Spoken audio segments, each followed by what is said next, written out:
the government stimulated and guided the extraterrestrial hypothesis of the UFO narrative. New term of alien washing history as to take away from the black presence that existed.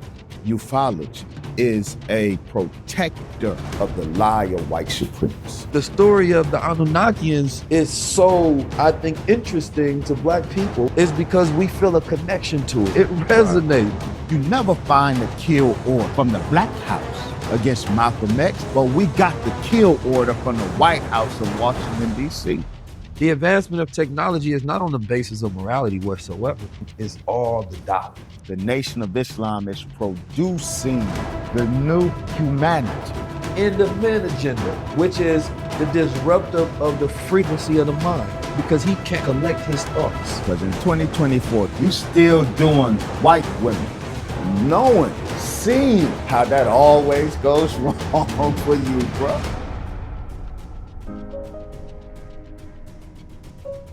There's 19 keys. 19 keys.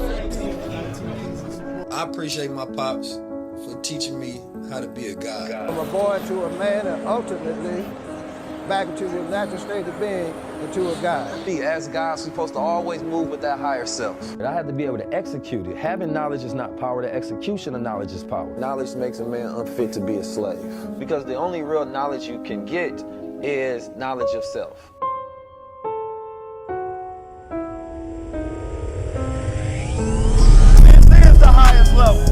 The highest level is ownership. The highest level is power. The highest level is sovereignty. The highest level is higher consciousness. The highest level is when we own our own culture. Excellence at a very high level. Not eye level. A high level. It's time for a high level conversation. We're here for another high level conversation. 19 keys, and this is a high level conversation. Tap in with the God. Peace, family. Welcome to another high level conversations. Today we are in an age of information, whether it's disinformation or misinformation. We're such a informed society, but we also under execute, which to me tells us that we don't have the right information.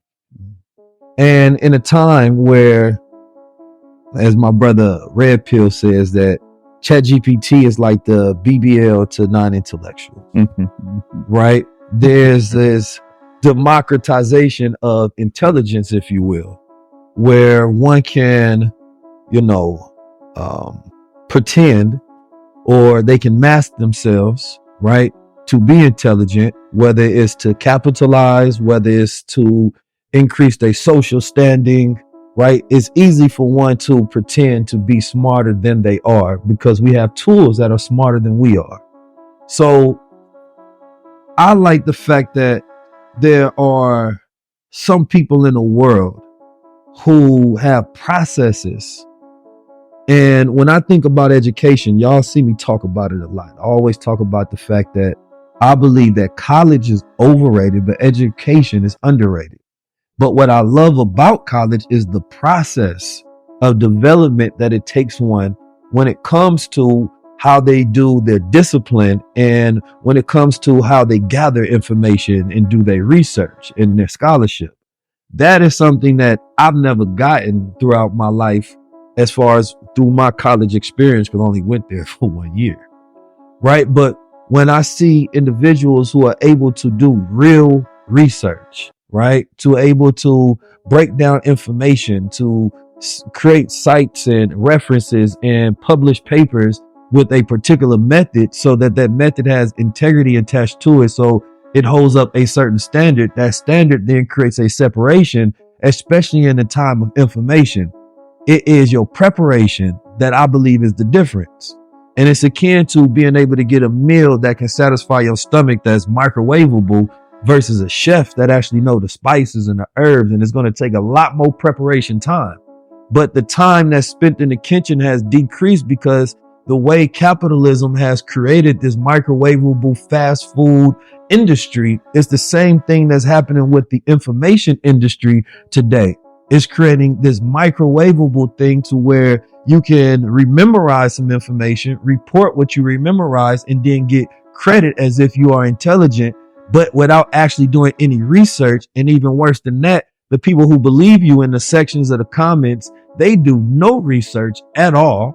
And then they will argue based on what you told them that is not backed up by anything. So I believe that we need to have standards in integrity, specifically in media, right? Because everybody right now can be a journalist, but what is the methodology? What is the professionality? What is the knowledge behind your journalism, right? Do you even know when you're putting out a hit piece? Do you know when you're creating something that's sensational, right? You probably don't, and your reader doesn't. So they're taking everything with the same wave of truth that they would believe something that is well prepared, right? That is microwavable versus something that is done by a 5-star chef that actually have knowledge and process and understands all of the different aspects that go into it. And I believe these things have to be separated so that we know what we're looking at, especially when we're being fed some BS or when we're being fed something that is actually good for us. So I believe the brother that I have on today creates an easy separation so that it's not misinterpreted whatsoever, because you can't microwave 500 pages, add references to it, right? It takes time, it takes discipline, it takes process, it takes method, and it takes passion to even care. Because I know I'd be busy and I'd be thinking about just reading 500 pages versus gathering the information to detail 500 pages so that the benefit of the person who ingests the information is getting a solid reference with integrity. Now, I said all that, but most people don't care. There's people who still eat McDonald's. They don't care that the fact that they could spend more time, make more money, or increase their taste level, right? Because I think this is a part of it. It's a culture problem and it's a taste problem. People don't have the taste, right, for higher level information and knowledge because it takes more time. The greatest part, I think, when you're talking about becoming high level, having high level conversations, is the development phase. When you're researching, when you're gathering knowledge, and when you find something that puts you on this pursuit of passion and is sparking your mind, that part is where your brain starts to become developed. That's where the intelligence starts to actually happen. But we're so spoiled that our minds are spoiled because we're just given it. So we lack wisdom, knowledge, and understanding, but we're very well informed. So today we're going to dispel a lot of different things. And I want you to think about your process of how you arrive to your belief before you try to question the information that's being presented, because high level conversations are not telling you what to think. It's always getting you to think, because most of us lack thinking. We just absorb. The process of thinking is a deliberate act. And Dr. Wesley Muhammad gets us to think. And he lets us know that he is a thinking man. And man is mind. So when I see a thinking man, I see a well-working mind. And today we lack well-working minds. And the subjects that we're going to talk about today require your mind to work and to be in tune, to have true understanding, not just information. So I present my good brother, Dr. Wesley Muhammad, one of the greatest minds of our century. Oh, inshallah. Peace, God. Assalamu alaikum. Peace Happy to the God. Day Happy to Sabbath you, Day, brother. 19 keys. Yes, Good sir. to see you. Likewise. You know, we're living in interesting times. I agree. Dangerous times. I definitely agree. But at the same time, very exciting times. I can see that point as well. This is the time of almost everything. All things happening all at once, right? Scriptures, revelations, predictions, they're all happening simultaneously in these pockets of dimensions, right? And it can be too much for some people as they're trying to learn one thing and pick it up and just got excited. Another thing pops up and another thing pops up and another thing pops up. So we lack focus. And I truly believe the devil's true job is to keep you distracted. And the mind of God has true focus. So before we get into some of the subject matter, we're going to talk about those Black Sumerians. We're going to talk about the Annunaki gods. We're going to talk about, have the conversation about the extraterrestrials, the UFOs, or who they truly are. We'll have conversations about, the Nation of Islam, past, present, and future. I want to first talk about, how do one arrive to gather focus in this world where the distractions are so attractive? Yeah. The most honorable Elijah Muhammad, the father of wisdom for the Black man and woman in America. Not that there weren't knowledgeable ones and teachers among us before him, but the most honorable Elijah Muhammad was absolutely the father of wisdom. He fathered wisdom in Black America. He taught us about the history of Jesus, the prophet, and how he was taught by the scientists the science of tuning in. And the Honorable Elijah Muhammad actually gave us a little bit of lesson on how to tune in and do telepathy. See, one of the characteristics of a living God is the manifest ability to use the power of your mind, to move things. That's not comic book. That's real. The paranormal, the power of the mind is real, and man is mind and man is God. So God is mind. So the Negro, the dead man, he lacks focus. He's not God and can never be God. Can never be God. With the lack of focus, you have to have mental discipline. And by focusing your mind, we're harnessing our God power. So, as you rightly said, the enemy, his most successful operation is those operations that forever keep the Black man and woman distracted, forever running from east to west, north, south, and at the drop of a dime, ironically, as the baby planes can do a 90-degree turn with supreme technology, Satan got the Negro doing 90-degree turns on the drop of a dime with a new subject. That distraction keeps the Negro dead and never allows us to evolve into God, because that evolution requires strict mental discipline, the ability to focus our mind, to harness our power. So the disorganization, the distraction, the forever running in every direction that our people, we find and observe our people doing, that is absolutely by design. So you publish some of my favorite books out there.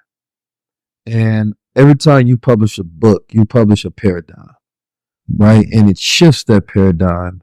And so much information vindicates you, right? Praise belongs to God. Like the pot plot.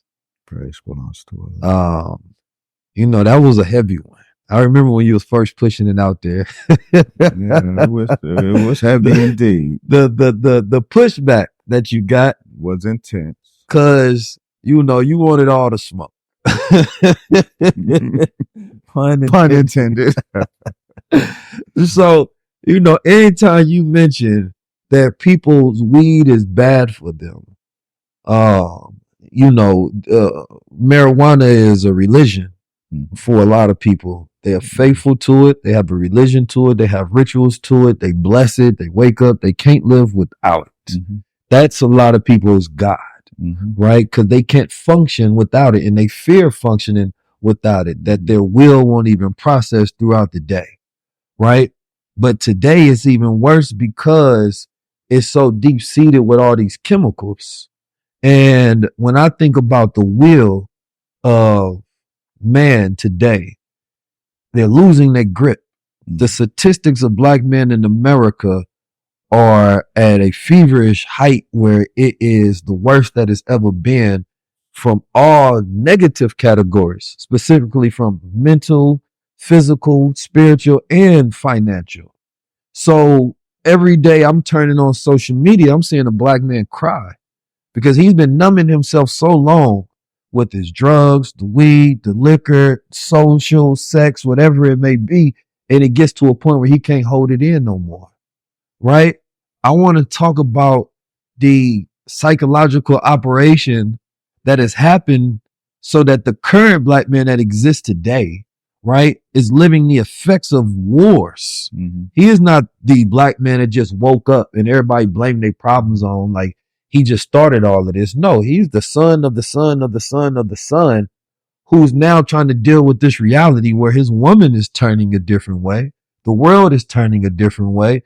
And as you stated before, you are more traditional than progressive. In black mentality, black men specifically are more traditional in our conservative ideas and views because we believe that those are aligned with our nature, but the world is more progressive.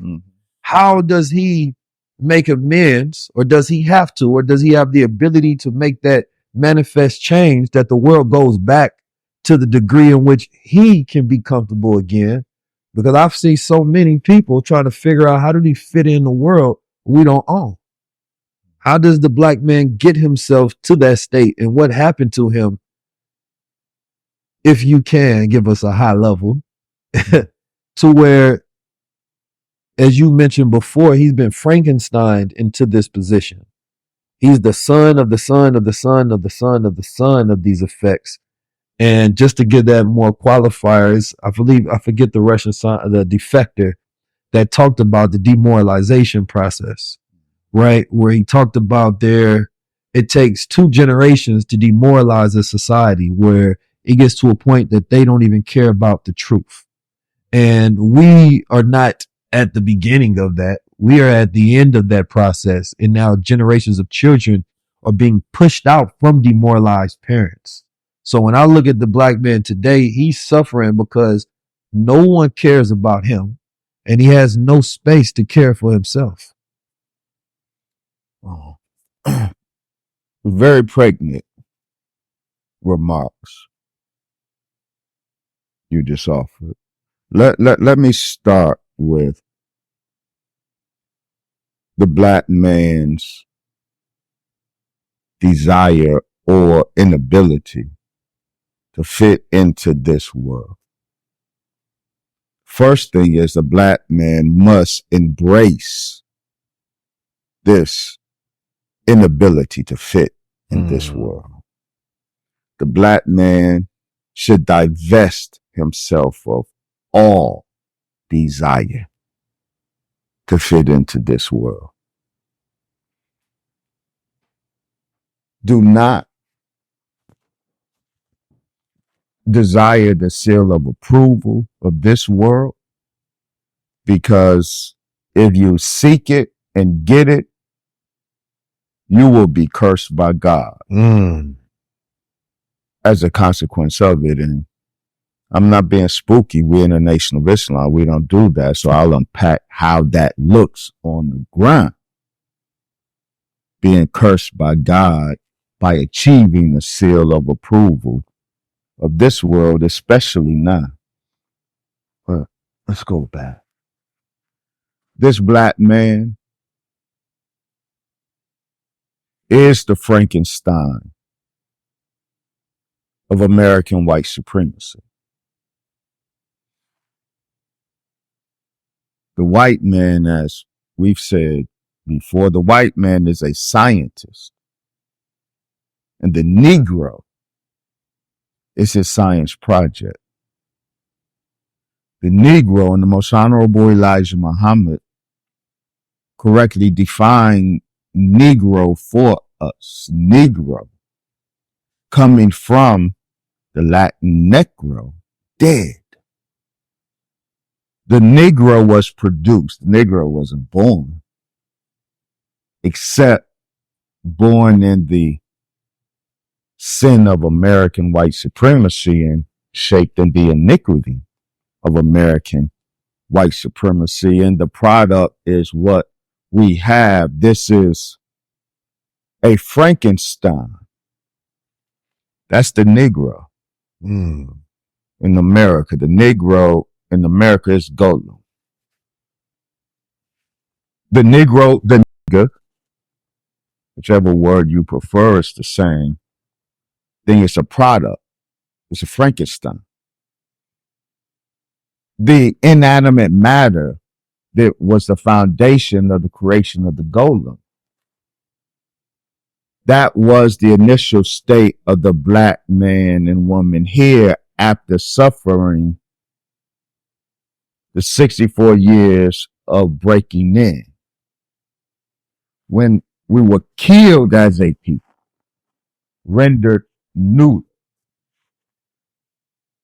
we were put in a state of an inanimate matter. And from that initial state of being broken in, our enemy shaped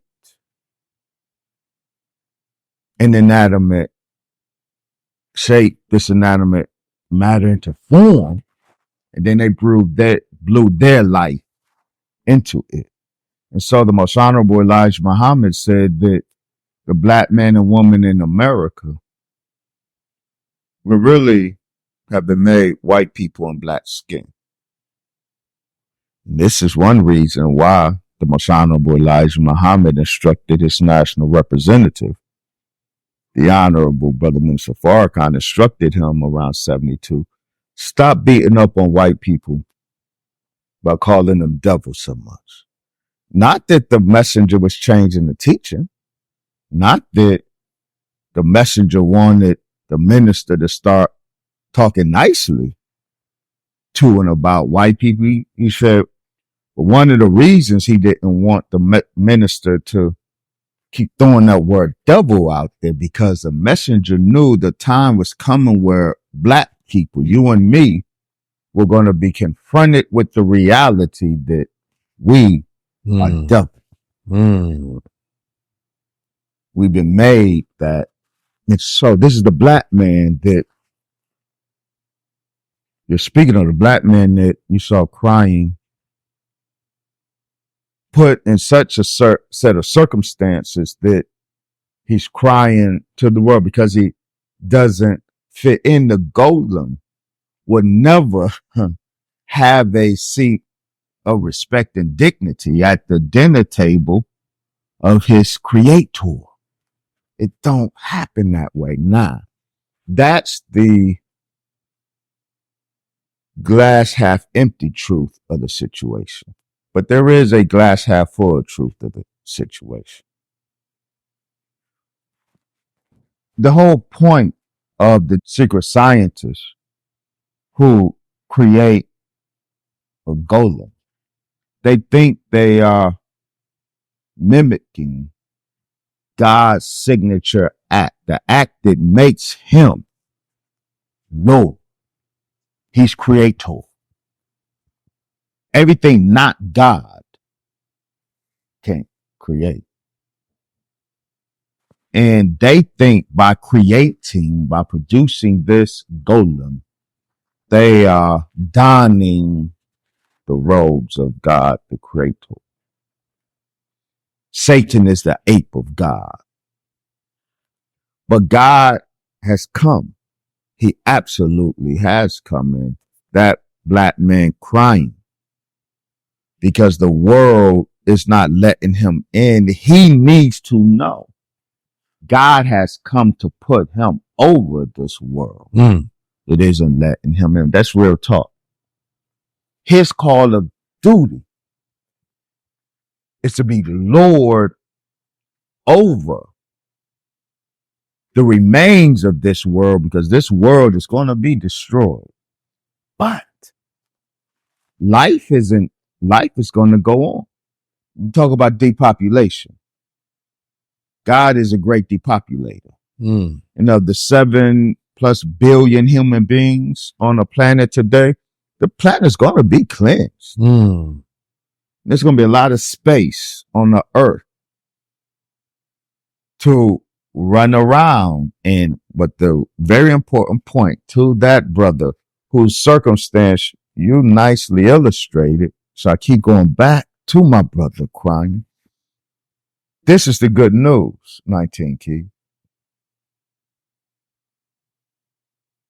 That brother's call of duty, is destiny, is to be ruler over what's left of the human family after the enemy has been removed. Rulership of the whole planet comes from the former golden. The black man and woman in America will rule the entirety of the human family. Mm. That's his destiny. So the black man should not worry over fitting into this world. We should never seek to conform, to change our way that this world will accept us. If we do that, we will go down in God's depopulation program. Mm. And we don't want that. So no, that black man, it is now, Satan made the black man of America into inanimate material. It was shaped into a golem, but God has come and is reshaping using that golem now as Tahuwabohu. In the first chapter of Genesis in the Hebrew, Tohuwabohu is the black matter that God used to make a new world. That's the so-called Negro, the former golem. Now God is using us as foundational material to build the new world. Praise belongs to Allah. Thank you for that answer. So I want to get to his original state there, which gives us to our subject matter today. Everybody, depending on how they were taught, where they were schooled, what family they grew up in, environment, they have a different version of their beginnings and their origin. Some people only believe the planet goes a few thousand years back. Some people believe that, we come from aliens, right? I want to get into and get us to a point of origin story, because I think this is where Black people have a huge issue. We don't have a agreed upon origin story to start from, to say, okay, this is where we came from, and then this is where things sprouted out from. And yeah, my family ended up over here on the left, and yours ended up over right, and mine ended up over here, but we all came from here. Now, we say Africa to throw a landmass, right, to point to a coordinates on the planet, but it's also important to point to a point in time, right, to where we can say this was, our shift, our pivot, to where we had our growth spur, right? Because if we have that origin, then we can look back to know whether we've advanced past a point or not. But we can't calculate whether we become an advanced people because we don't have a point of origin to know what was our peak of previous advancement. When we look at ancient Kemet or Egypt, people marvel at Egypt because they believe that was a peak in human civilization. their methods, their order, their science, their math, their architecture. They believe that we have peaked as human beings because there's the X there, which is the unknown factor of how they did it. So that gives reference. They must have been higher than where we are because we don't know how they got to where they were. Then, which is a lesser known subject in circles, the ancient Sumerians and the Annunnakian gods, which is another civilization that has to be a point of origin for other civilizations because they came before with a high science. But that civilization is not contested as a black and white one, right? That one is more contested as an extraterrestrial one. And some people even contest ancient Egypt as being an extraterrestrial society or civilization. And these are not the only points of civilization throughout ancient Asiatic world, of course, but these are very popular ones who had a advanced social order that we can point to, right? Which is why we look at those particular situations. So I want to get to, if we can start with the ancient Sumerians and who they were, right? And where that origin is in the timeline of Black history. Thank you. If you don't mind, I would like to speak of Sumer and Kemet together. Yes, sir. Absolutely. You mentioned a great point. It's assumed that, or was written of, that Kemet represented a peak of civilization, but the most honorable Elijah Muhammad said, we, the black men, built Kemet when we was on our fall, on our decline. Kemet does not represent a peak, not for the civilization that actually built it. Of course, white folks who have hijacked Kemet know that around that time when Kemet was thriving, they were running around the caves and hillsides of Europe on all fours. So by painting Kemet white, it would represent a peak of white civilization as they knew it.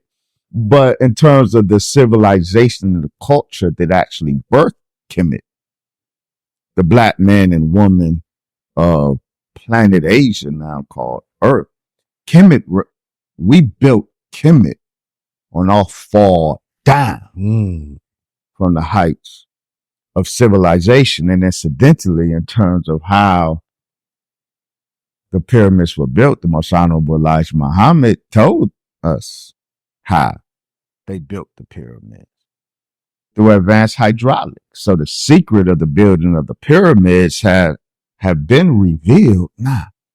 Kemet and Sumer, and where do they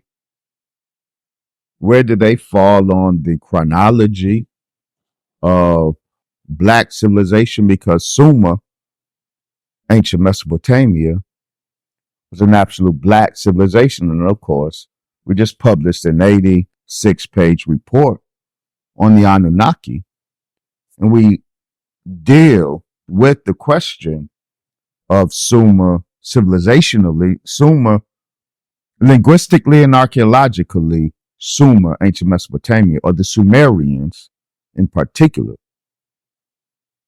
The language is connected to the Niger-Congo family of languages indigenous to West Africa.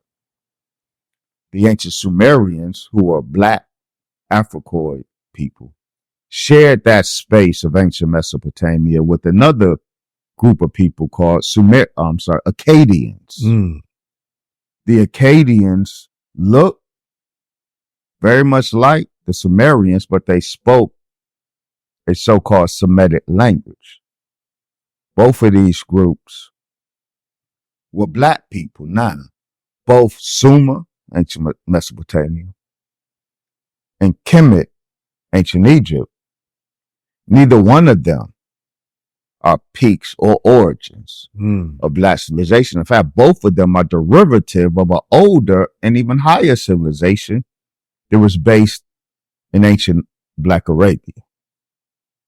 ancient Arabia has civilizations buried under the desert, deliberately buried under the desert. When you study when desertification began on the Arabian Peninsula, the process of turning green Arabia into a yellow desert began around 4000 BC. It began around the time that a new people had been brought on the earth, white people.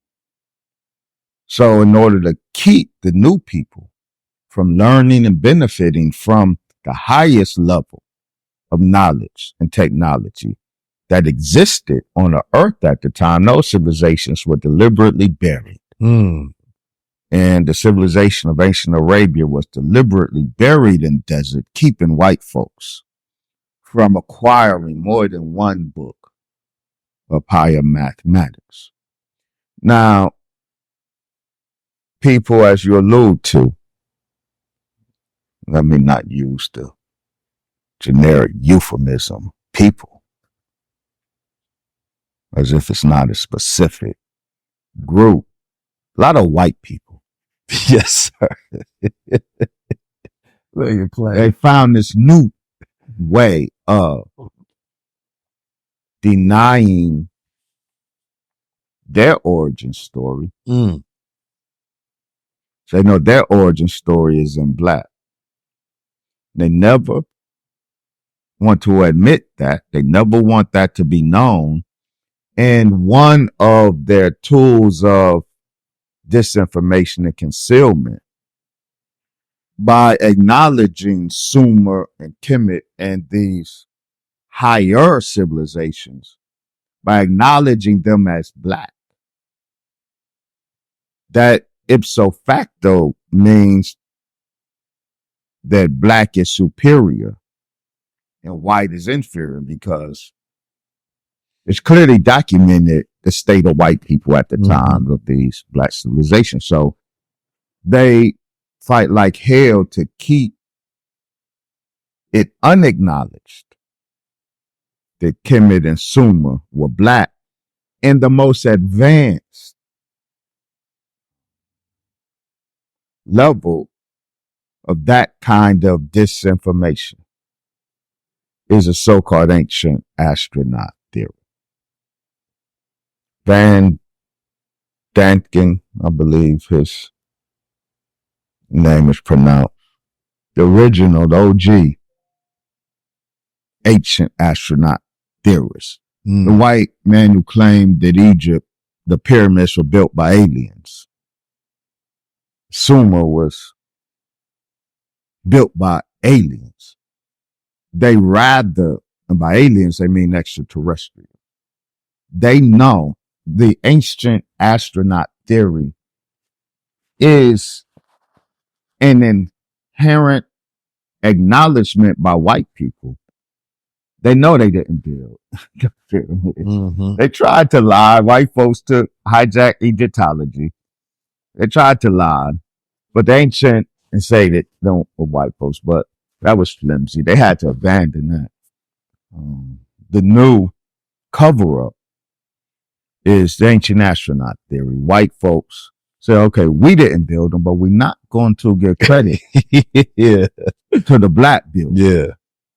So they get in their writings and with great erudition fabricate a narrative of alien or extraterrestrial intervention. Alien washing. Into human affairs. And it's all bogus. It's all to protect the edifice of the myth of white supremacy. And I have said, and I close on this point, the whole extraterrestrial ufology, the study of UFOs, is quietly, silently, but definitely one of the most racist studies out. Ufology is a protective disruptor of the lie of white supremacy. Mm. And most of the ufologists, and I say most only because I'm conceding that I don't know every ufologist out there. But I will say that the ones that I know, they may not know it themselves. And they may mean well. But most of the ufologists, the scholars of the UFO phenomena, they are closet white supremacists. Mm. Absolutely they are. And you can tell that by the UFO narrative that they spin. So I'll close with, to your question, where does Kemet, a Sumer, fall on the black chronology? Well, it falls at the end of black chronology that ended in order that white supremacy could take root on this planet. God intended that. And so Sumer and Kemet were the last speakers. Just a reminder. It's black folks going out, but letting you know we were this at one time and even greater than this. Mm.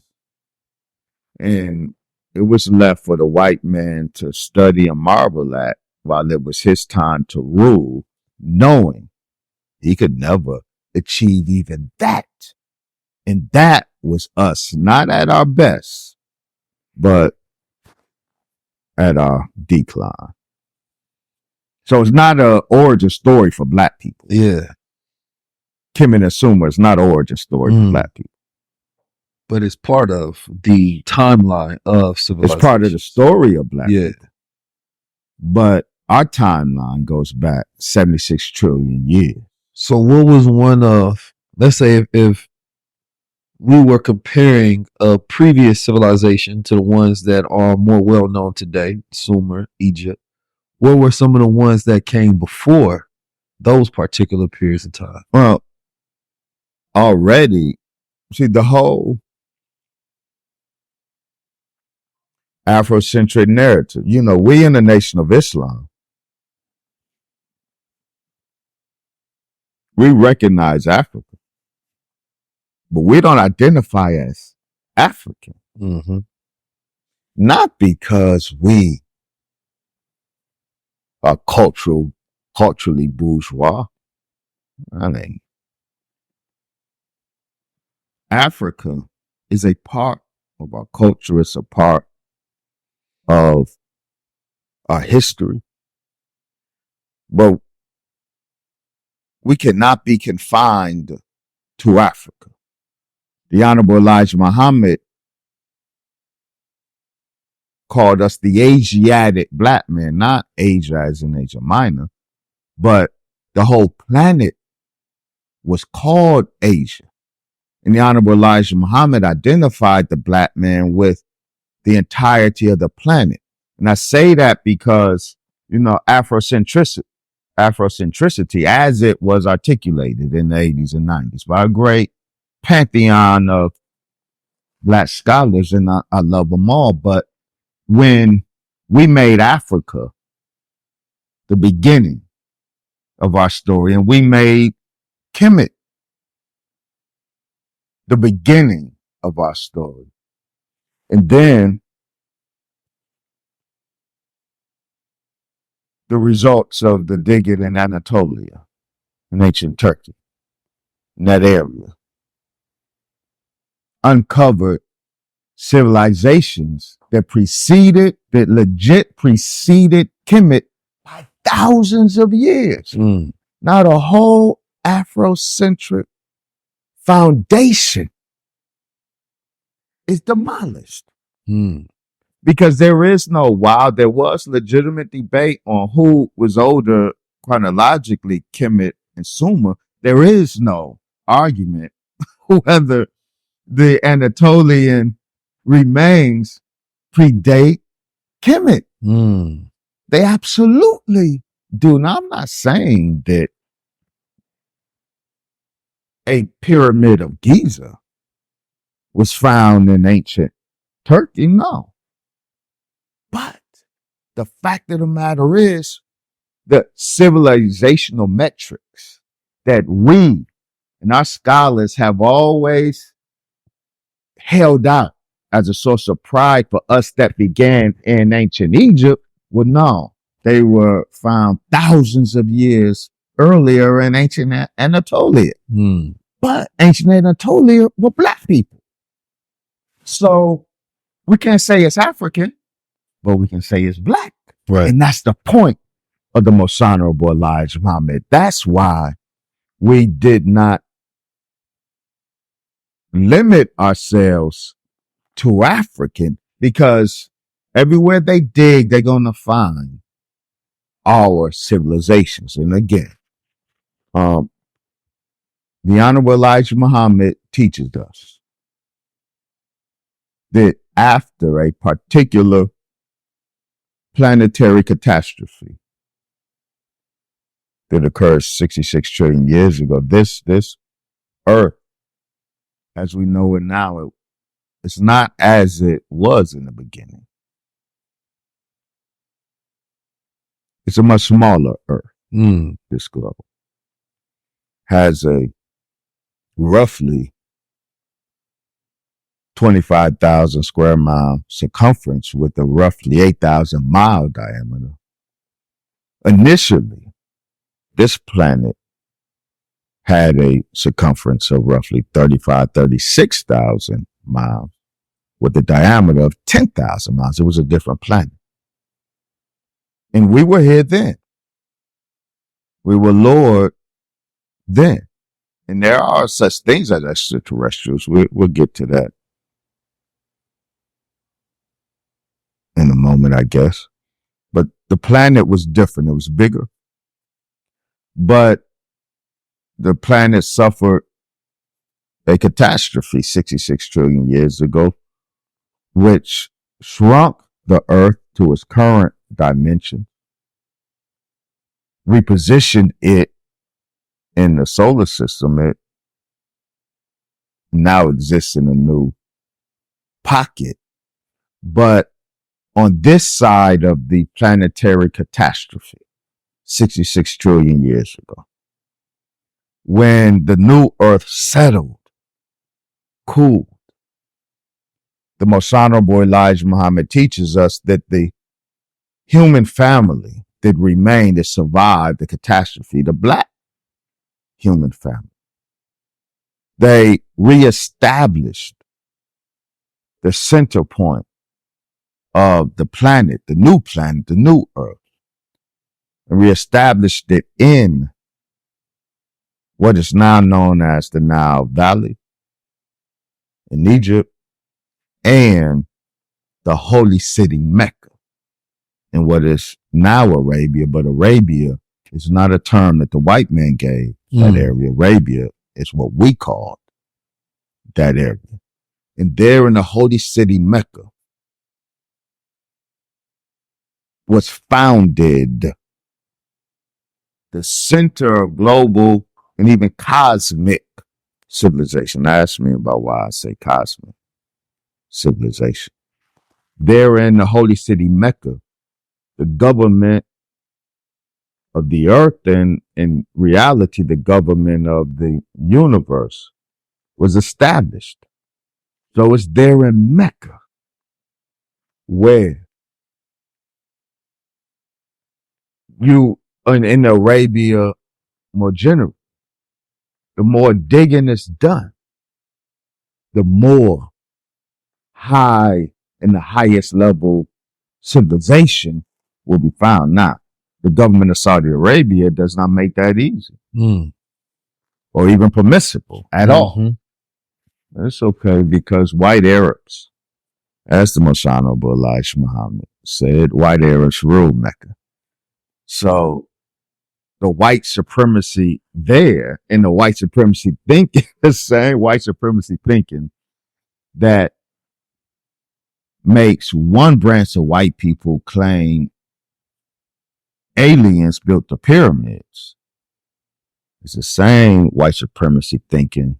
It's Says, no, y'all can't do any archaeological work in this area because they know instinctively what will be uncovered. But I'm just interested to see, how you are currently using artificial intelligence. So for me, education is the most important, because when I look across the spectrum of how all people build their wealth, it's based on what they know. So now we're going to a point where the singularity for human beings is when we created AI. I always believe we should be updated on the technology and to be able to utilize it to be the most effective, right? There's something being built all the time. Now we are in the prompt engineering phase. They created this program called Midjourney. Everybody knows about ChatGPT. Claude.ai. People got to really focus on what's your talents now, right? That work hard, build a skill so that you can have a certain level of leverage in the marketplace is no longer the route. Every single day when we spend time on things that does not give us an investment back, a return on our knowledge, a return on our time and our power, we're giving up the most valuable thing we have for what? This is something that everybody here needs to be putting 10,000 hours in. My formula for AI is AI plus NI equals EI, and that's natural intelligence plus artificial intelligence equals enhanced intelligence. But it works better if you're already smart. The thing about being a futurist now is you used to predict the future. Now, you just report on the present because the future is here.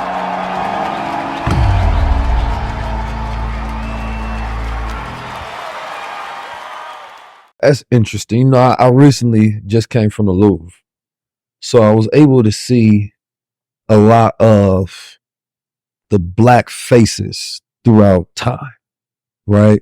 Specifically when you get to the section of where ancient Sumeria, Babylon, the Persians, and you look at the picture of them, and the depiction just looks like brothers, like just like you and I. You know what I mean? Look, whether they got some dreads or they got their hair out, is nappy, black faces. And even that probably Cornrows. Cornrows. Even that probably was lightened up a little bit, but that depiction is there for the world to see, right? When I went to Egypt and I went to the tomb and I see the faces of us on the wall, we kicking it. You know what I mean? People in there doing yoga and push-ups and working out and living. It's just black people on the wall, right? There's no even room for debate. All across the planet, this is so. You can just see the remnants of what was left behind. And there's, of course, what recently happened with the Gemini AI is that it was only creating black depictions and it had refused to create white images.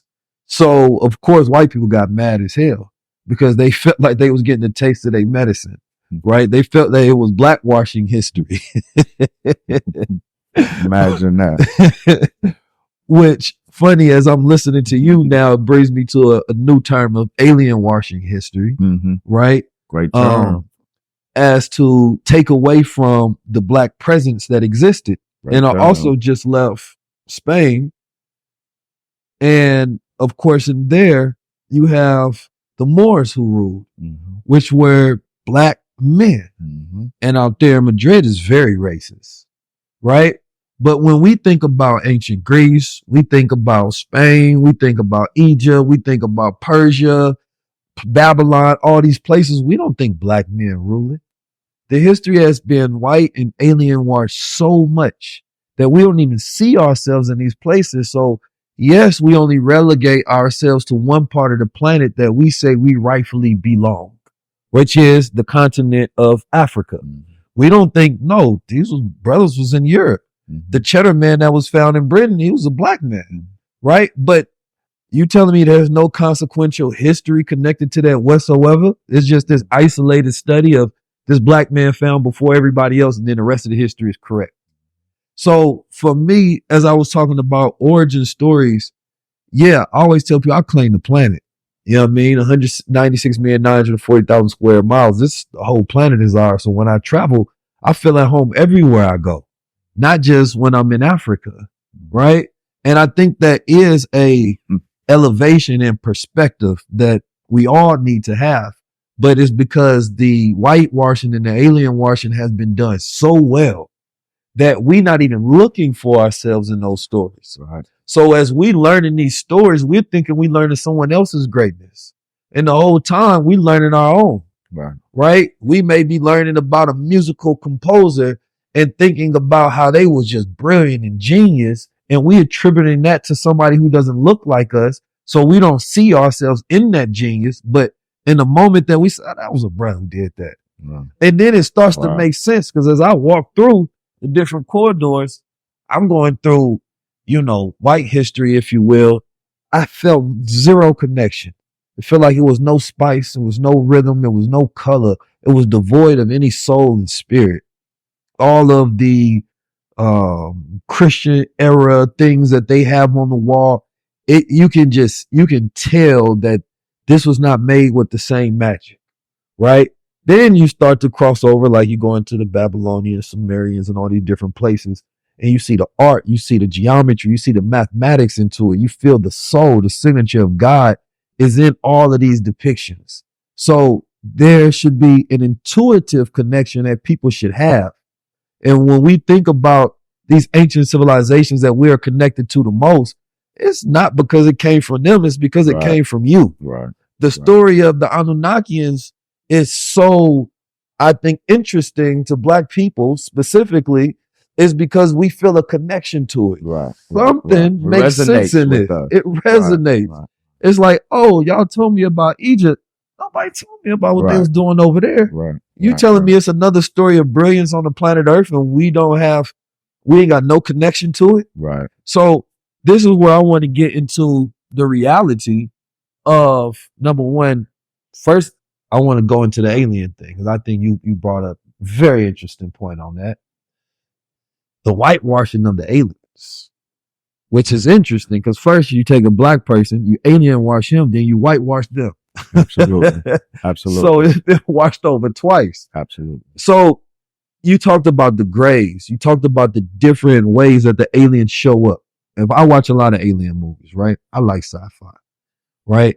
And as I watch them, you would think it does not make sense that, even you talked about the story of Superman, right? That it does not make sense that these aliens who are in these different atmospheres and who are around all this radiation, right, would have white skin that wouldn't allow them to thrive in these atmospheres.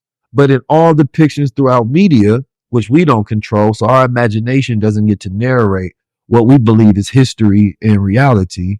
So we have to take their depictions, and we don't often question it. Why is all the aliens gray? Why ain't none of them black skin, right? How come none of them ever showed this depiction of Black aliens ever? Unless it's like the movie Aliens, and they're these wicked, evil looking they're creatures. monstrous. Yeah, they're If monstrous. they're Black, they're monstrous. But If never they're human, they're white. intelligent Black. The closest we got was Star Trek, right? And Star Trek went throughout time and showed all these different civilizations.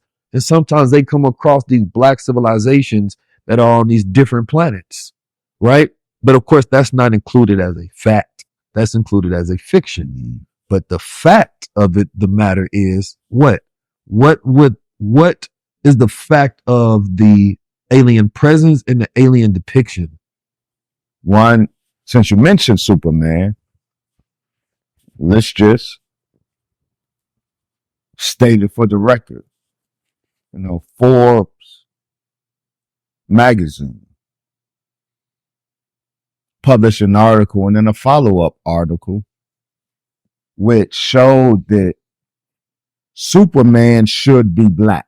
Now, of course, no one here is presenting the Superman character as real, except a real ripoff of a real character or a real entity. Quote, Superman should be Black is because on Superman's planet, with his home planet star, the population there needed to have dark melanin to harvest the light, the starlight. So scientifically, Forbes argued, Superman should be Black. Now, of course, it is the Black man who naturally harvest sunlight from our melanin. Very important scientific breakthrough coming out of Mexico in 2002. How human melanin is the human chlorophyll. As the chlorophyll pigment allows plants to convert sunlight to energy. Melanin is now known as a proven fact is human chlorophyll. It has the same power to convert sunlight into both water and electricity. So the black man, Superman, absolutely is a hijacking of the black man's identity. But Superman, of course, is just entertainment. It's just comics. It's science fiction. Nobody takes Superman as real. That's the problem with ufology. Because when they, best of the ufologists, when they give us these aliens, they don't give them to us as science fiction. They give them to us as reality that we are supposed to accept, and in particular.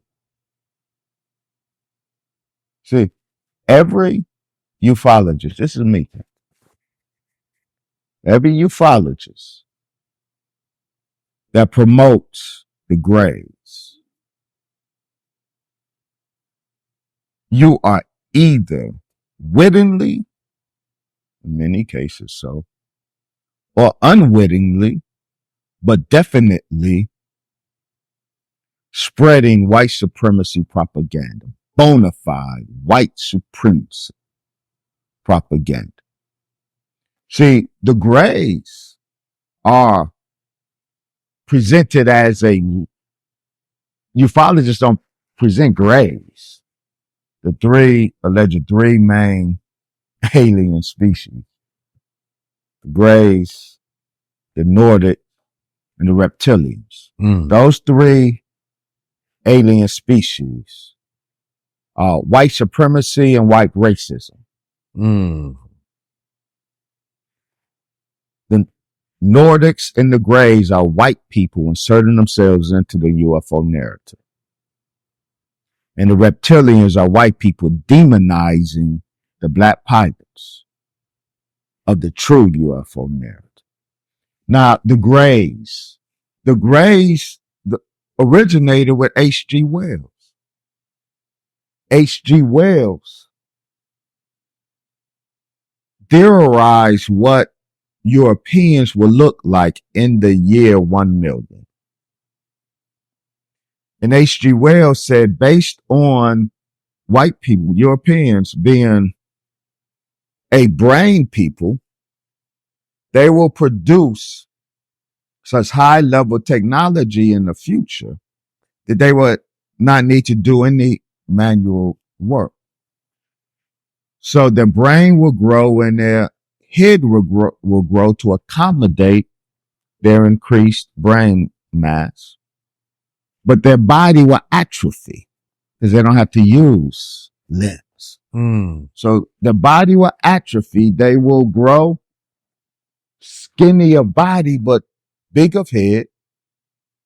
The skin will be gray. They won't have a brow ridge. They will lose facial features. They will lose their ears. They will lose the appendages that are not necessary anymore.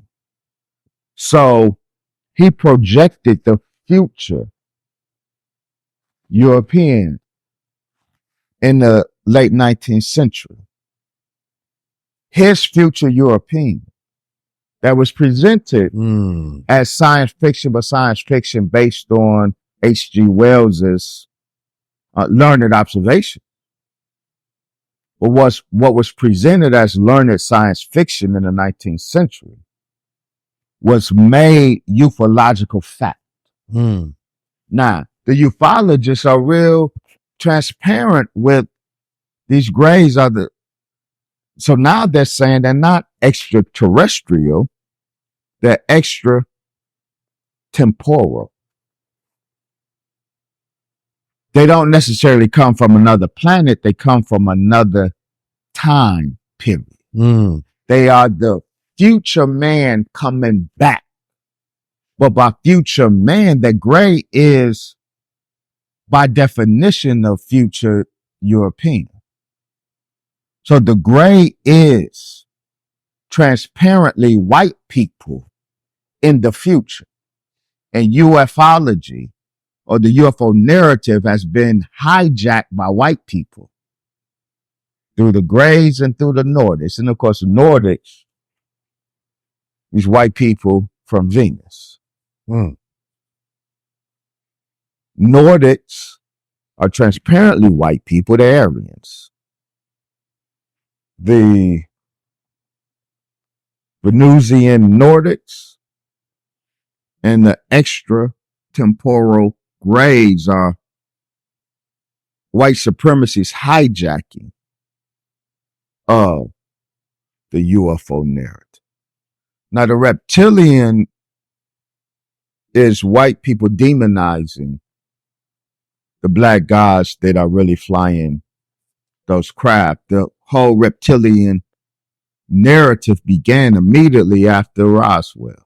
And as we documented in our book, the last secret of Roswell is the true description and identity of the bodies that were recovered from the craft. Bodies were recovered. And we identified, we documented all of the most authentic testimonies, make it very clear they were bodies, not just of humans, but black Asiatics, black-skinned humans with Asiatic facial features.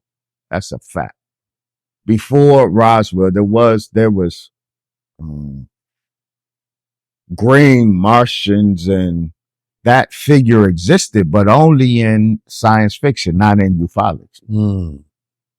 Immediately after Roswell, with the black bodies, with America now confronted with the black bodies of this superior wisdom, immediately we see the reptilian narrative entering the UFO narrative.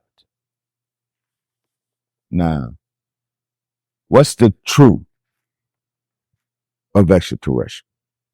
I have documented.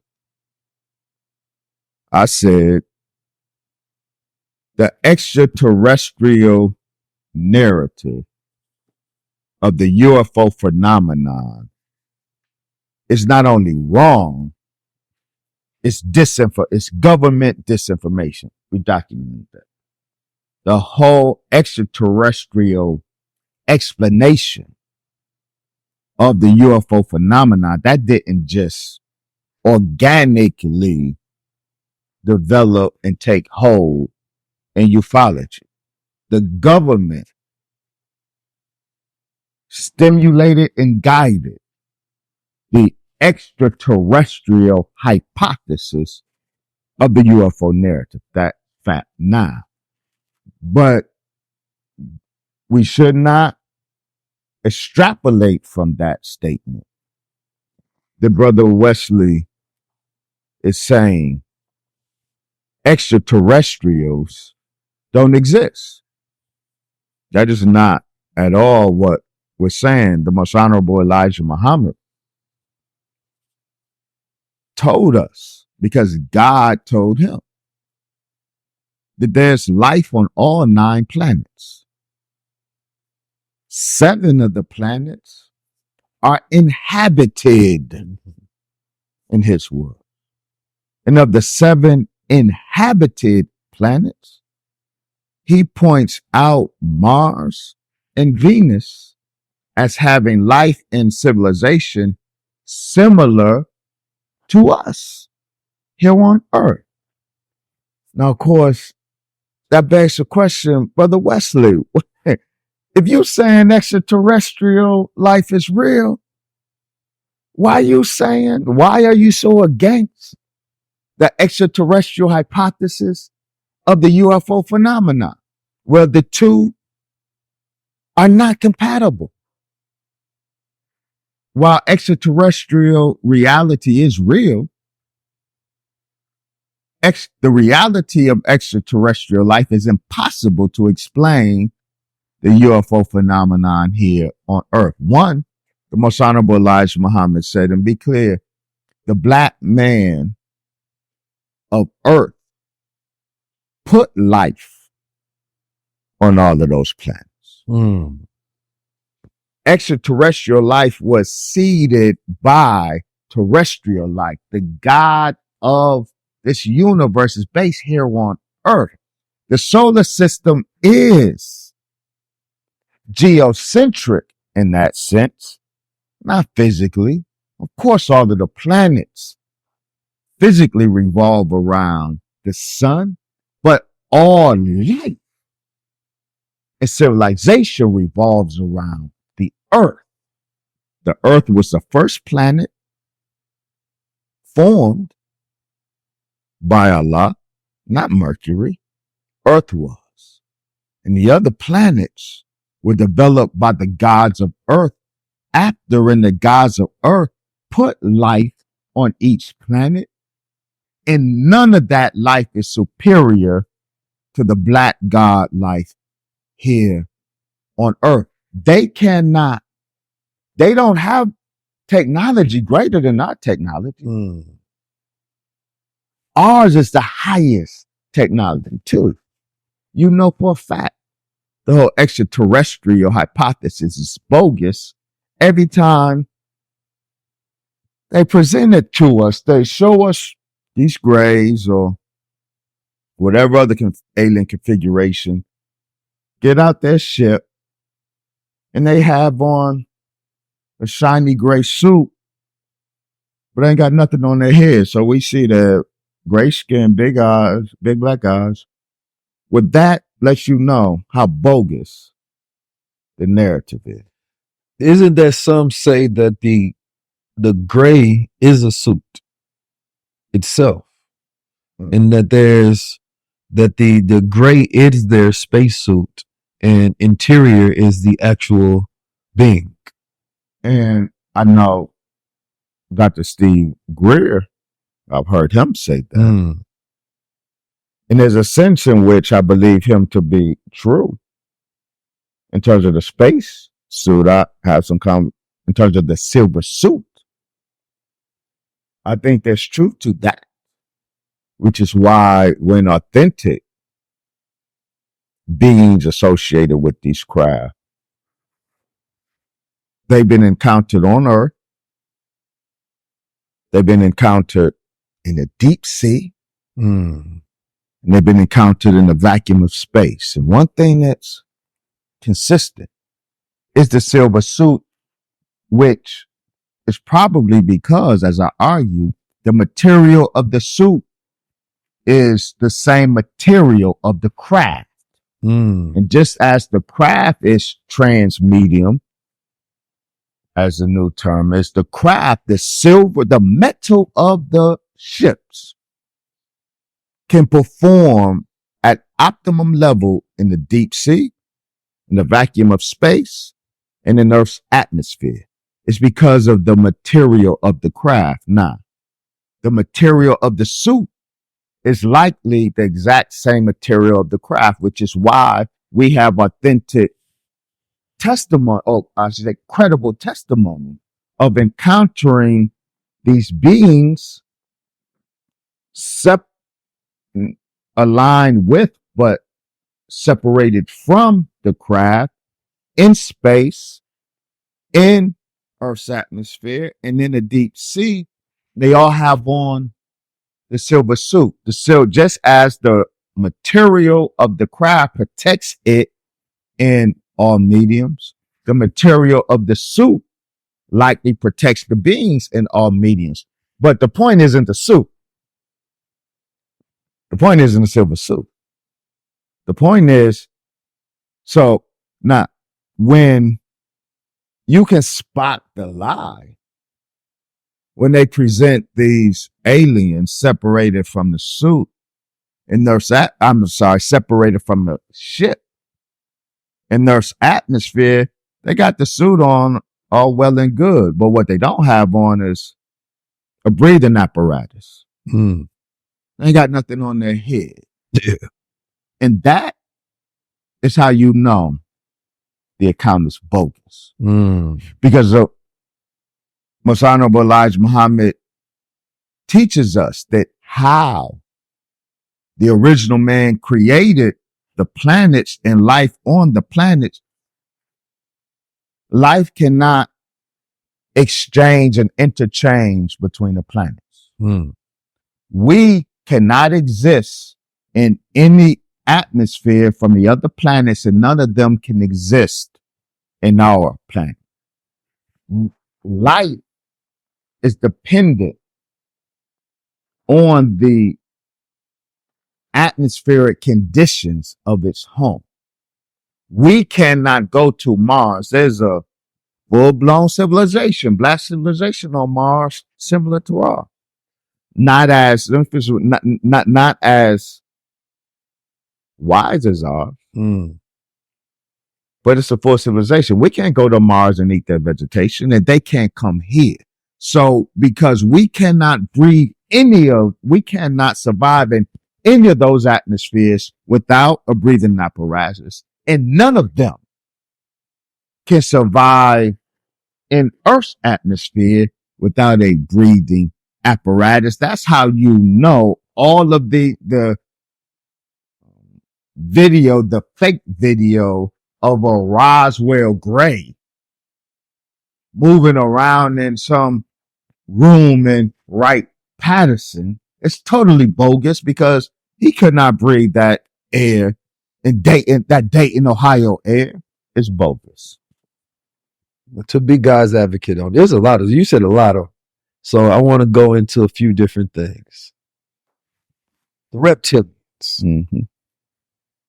There's such a high belief in the reptilians, as that many believe the reptilians are the managerial class of Earth, that they manage the affairs, planetary affairs, from a political standpoint, right? From just about every power dimension on this planet. They believe that these are reptilian orders behind it. Even so, to point to where they have the videos showing the so-called eyes of the reptilians flashing, and you see the reptilian eye inside the human, and saying that Hillary Clinton is a reptilian or whoever that they deemed was a reptilian, which is interesting. There's this movie, a show, it's called The Last Man Who Fell to Earth. Have you seen it? No. Think you would like. The Last Man Who Fell to Earth is about a black man who comes to Earth. And before they show him coming to Earth, though, they show him in this very dark skin, right?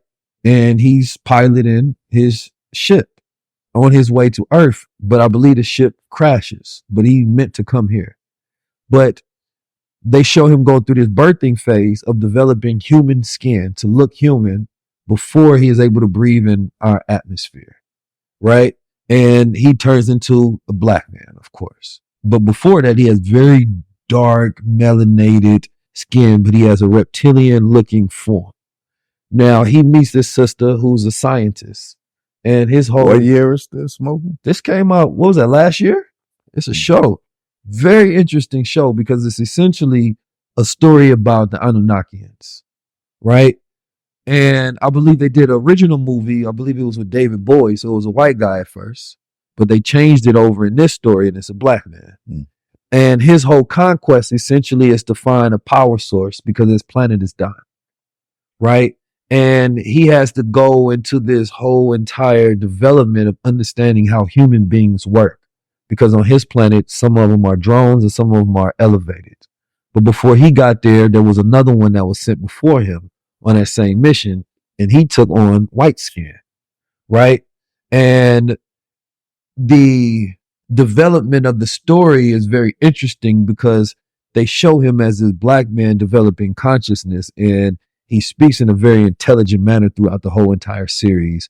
And it's like just follows this black man, his black scientist woman, and his black family developing, I believe it was fusion power, right? And he brings that to the world, but it was only to go save his world, which was a dying world. And then I believe he eventually goes to do it.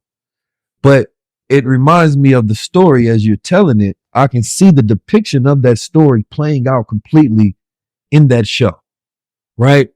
Now, when I think about the Reptilians, you got the Nordics, you got the Greys, someone would say, okay, why is it then, number one, because that's one thought, but why is it that the other civilizations cannot reach past the wisdom, or is it the wisdom, or is it the knowledge? Because if it's the knowledge, then we're saying that they can reach a level of civilization and technology to where they would be able to travel to different planets. And if they have the ability to travel to different planets, then why is it that they don't have the capabilities of creating technology that allows them to breathe, or having the capabilities to terraform a planet so that it fits, right, their biological systems to where they could breathe? I know, and I'm not well studied on Annunaki, but I know part of the story is that they came here and evolved people, and their point was to use human beings as slaves, farming gold so that they can use that resource for their home planet. Just for the record, no, that's not Sumerians, that's Sitchin.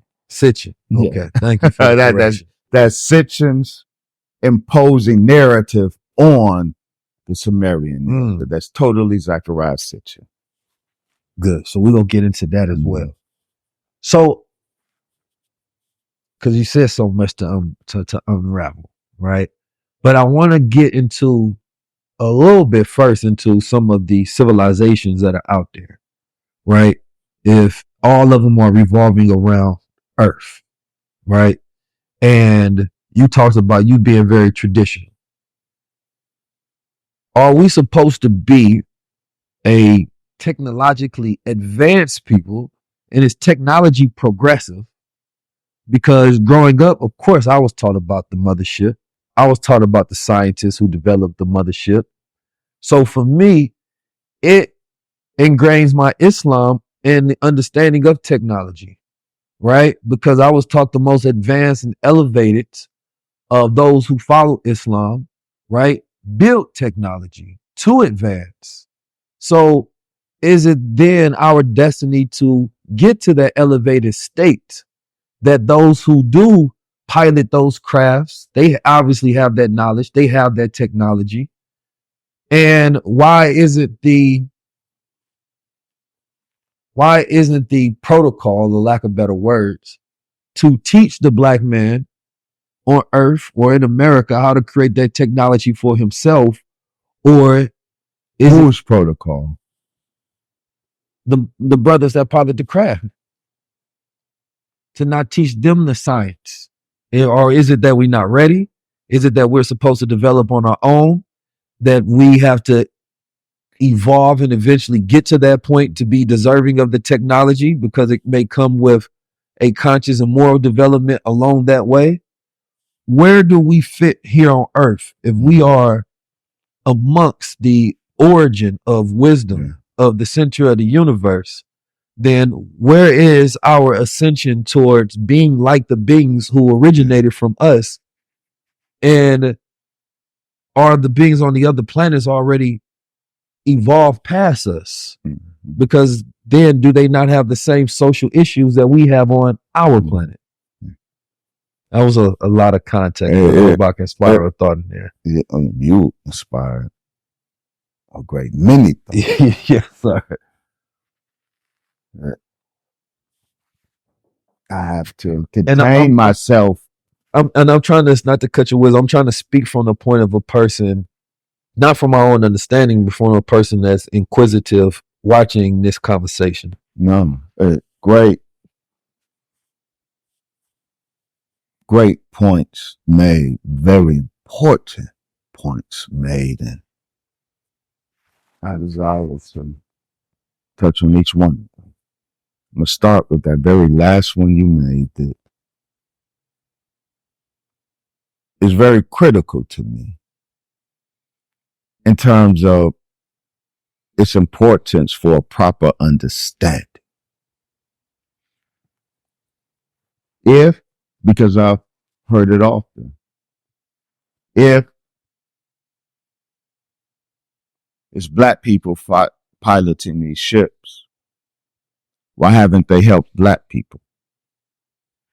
You articulated it in another way. You added some specificity. Why haven't they helped us technologically?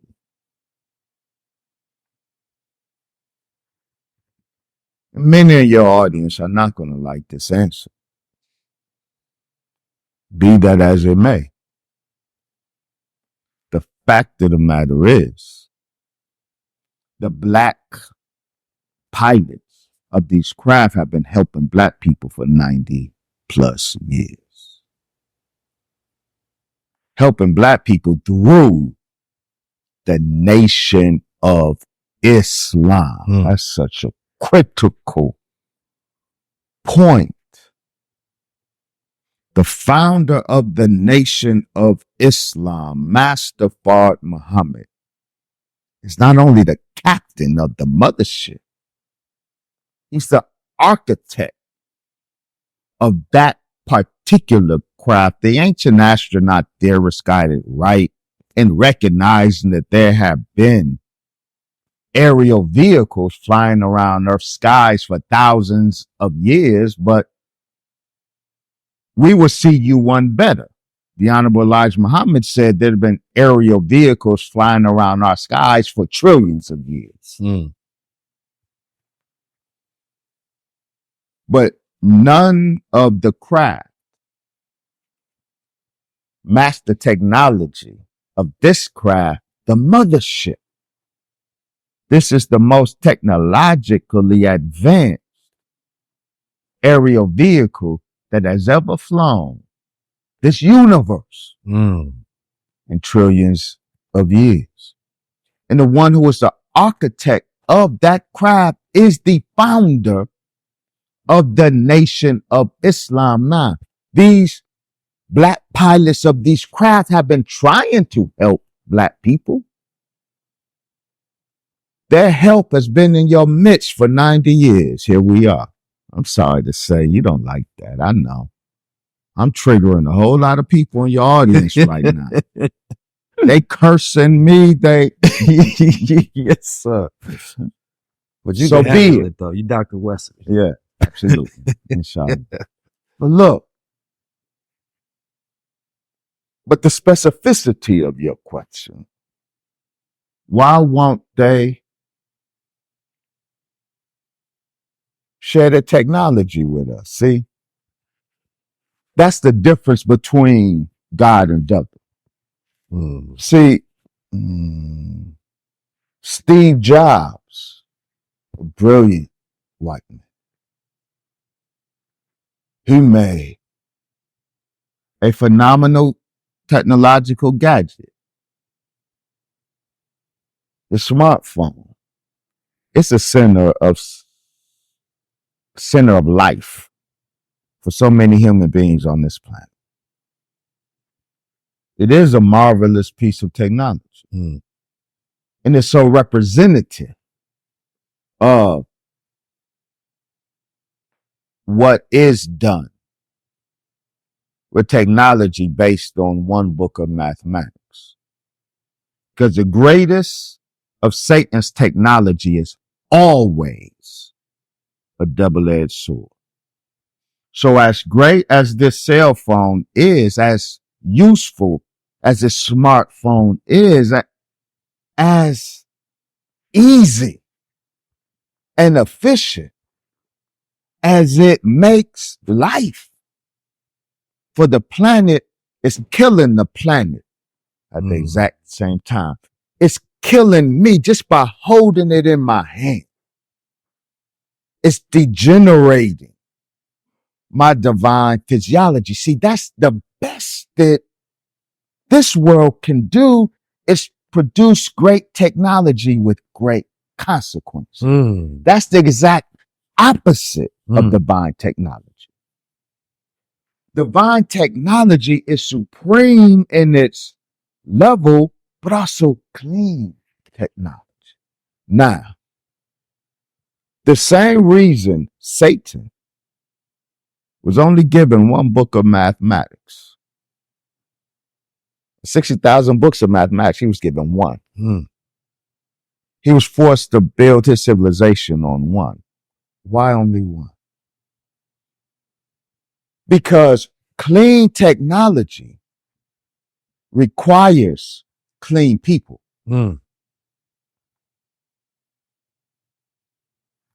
That's where the rubber hits the road. The pilots on the ship, that ship is clean technology.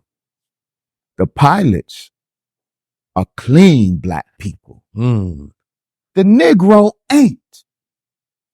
But the Nation of Islam is set up to clean the Negro up, to prepare us to receive the education of this technology, make us a clean people so that we can be producers of clean technology. But those who want to criticize the Nation of Islam because of what we not doing, what we are doing is the most important thing for black people. Everything that y'all want to be doing, in order for you to do it successfully, we have to be made a different type of human being. And that's what the Nation of Islam, that's what these black pilots of these ships are offering black people through the Nation of Islam, the program to become new human beings qualified to receive the clean technology. Must say, I'm satisfied with that answer. Praise belongs to Allah. Because on this planet, we talk about the consequences of dirty energy, the necessity of clean energy. We talk about how the cell phone, right, is stealing from the resources of Congo, and creates wars and imbalances, right, and pollutes this planet all day long. We talk about how every time we have a new invention, it creates a new imbalance, right? So, and especially that the technology we have does not represent the knowledge or capability that I believe man has ascended to based on all his collective knowledge, but it represents his greed and his ability to capitalize off of it and to put out things, right, as long as he can use them to control the affairs of man. Not to put out, because I went to the CES show and they had some health technology that was made from South Korea. They won't allow that to be even used out here yet, even though that particular type of technology would help with a lot of health issues and disparities that we have. The advancement of technology is not on the basis of morality whatsoever. It's not on the basis of consciousness or any divine thinking. It's all the dollar. That's right. Right? They all of a sudden started to create all of these advancements and quantum technology and AI, and all these companies rolled them out instantly. That means that they've been had them, but it wasn't advantageous because it didn't fit the business plan for them to market it and make money off of it. So we are not elevating as a human collective in our resources of using technology based on increasing the quality of living on earth. It's only about lining the pockets of those who are of that 1% that control things. So when I do think about technology, I'm always a person that tries to get us to understand it, because without that understanding, we won't even know how it's affecting us. And I know once they invent something, it won't be uninvented. So the devil will use it based on how way he thinks his imagination can utilize this resource. So you have to, as you talked about the cell phone and the holding in your hand, you know, I put these little small chips on the back of mine so that it tries to counteract some of the radiation effects. Yeah. Because there's been many studies about it. But people put them in the hands of their babies all day long and don't think about those effects. Absolutely. So if we don't have a technological and scientific and mathematical thinking type of people, as we go through a scientific and a technological advanced age, we won't understand none of the effects that it has and the invisible weapons that, or the way it can be used as an invisible weapon and trained and pointed, directed to us, which is why, you know, to me, the Nation of Islam is doing exactly what you said. It's a place where you clean your energy, right? It's a factory that transforms man from being dirty into a clean state, right? It's a filtering, right, that one can go through to get all of the chemicals and all of the things that the world has put on you and put you back into your proper vibratory state and frequency, to where you see a brother, he elevated, man, he talking better, walking better, you know what I mean? His face is shining and clean. The testosterone levels of man, not even just black men at this point across the planet Earth, have been diminished. Right? And the end of men agenda. The end of men agenda, which is the disruptive of the frequency of the mind, because he can't collect his thoughts. Right? And so when you're giving a person that knowledge of self, you're reminding him back into the state of frequency of thinking, higher thinking. So I do believe that technology has far advanced, way past man's moral technology, right? We don't have the capabilities of harnessing this knowledge or this energy without it being chaotic. But I'm just interested to see, you know, how you are currently using artificial intelligence. So for me, education is the most important, because when I look across the spectrum of how all people build their wealth, it's based on what they know. So now we're going to a point where the singularity for human beings is when we created AI. I always believe we should be updated on the technology and to be able to utilize it to be the most effective, right? There's something being built all the time. Now we are in the prompt engineering phase. They created this program called Midjourney. Everybody knows about ChatGPT. Claude.ai. People got to really focus on what's your talents now, right? That work hard, build a skill so that you can have a certain level of leverage in the marketplace is no longer the route. Every single day when we spend time on things that does not give us an investment back, a return on our knowledge, a return on our time and our power, we're giving up the most valuable thing we have for what? This is something that everybody in here needs to be putting 10,000 hours in. My formula for AI is AI plus NI equals EI, and that's natural intelligence plus artificial intelligence equals enhanced intelligence. But it works better if you're already smart. The thing about being a futurist now is you used to predict the future. Now, you just report on the present because the future is here.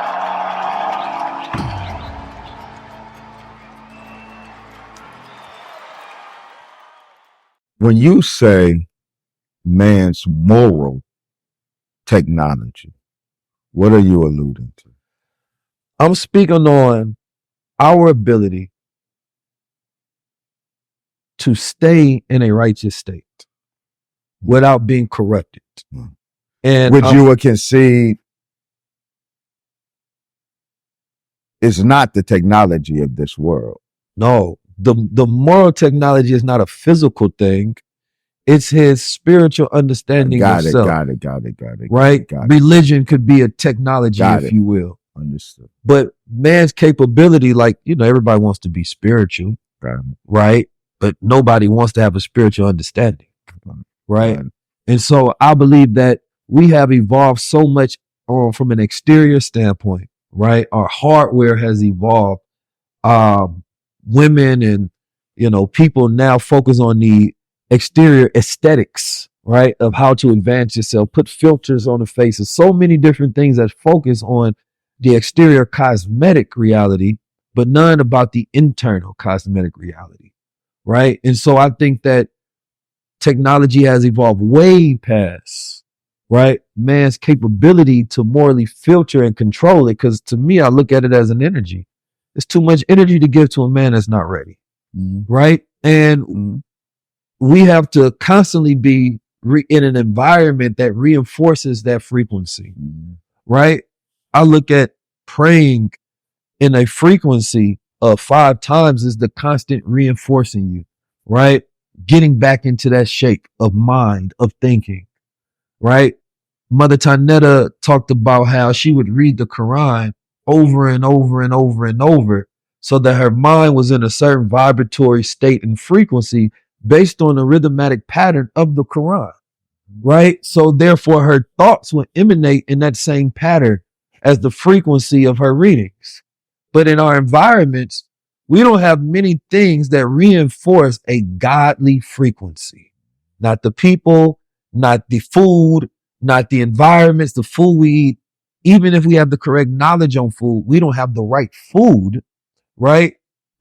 To utilize that knowledge for, because the food is corrupted before we have the knowledge.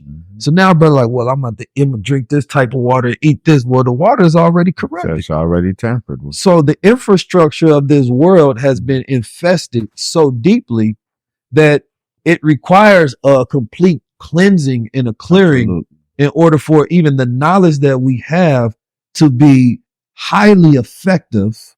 But we can't take our knowledge and then ask the white man for the tools to build of that knowledge upon, because the root of the tools that he's going to give you is already corrupted and infested. Coming back into America, as I'm out there and I eat, I feel light when I eat out there. I can put less restrictions on my diet as I think about eating in America because the food doesn't feel as contaminated. I eat a full meal and I'm still light and I'm ready to go. I don't feel tired. I don't feel dragged down. But in America, when I eat, everything makes me feel heavy. Everything is condensed. It's so over chemicalized and under mineralized. So as we talk about the fecundity of men today from a mental and a physical standpoint, it's low. The ideas are low. We are in one of the greatest ages to make money, to build something. But most people have no creative agency or intelligence of how they want to go about doing it.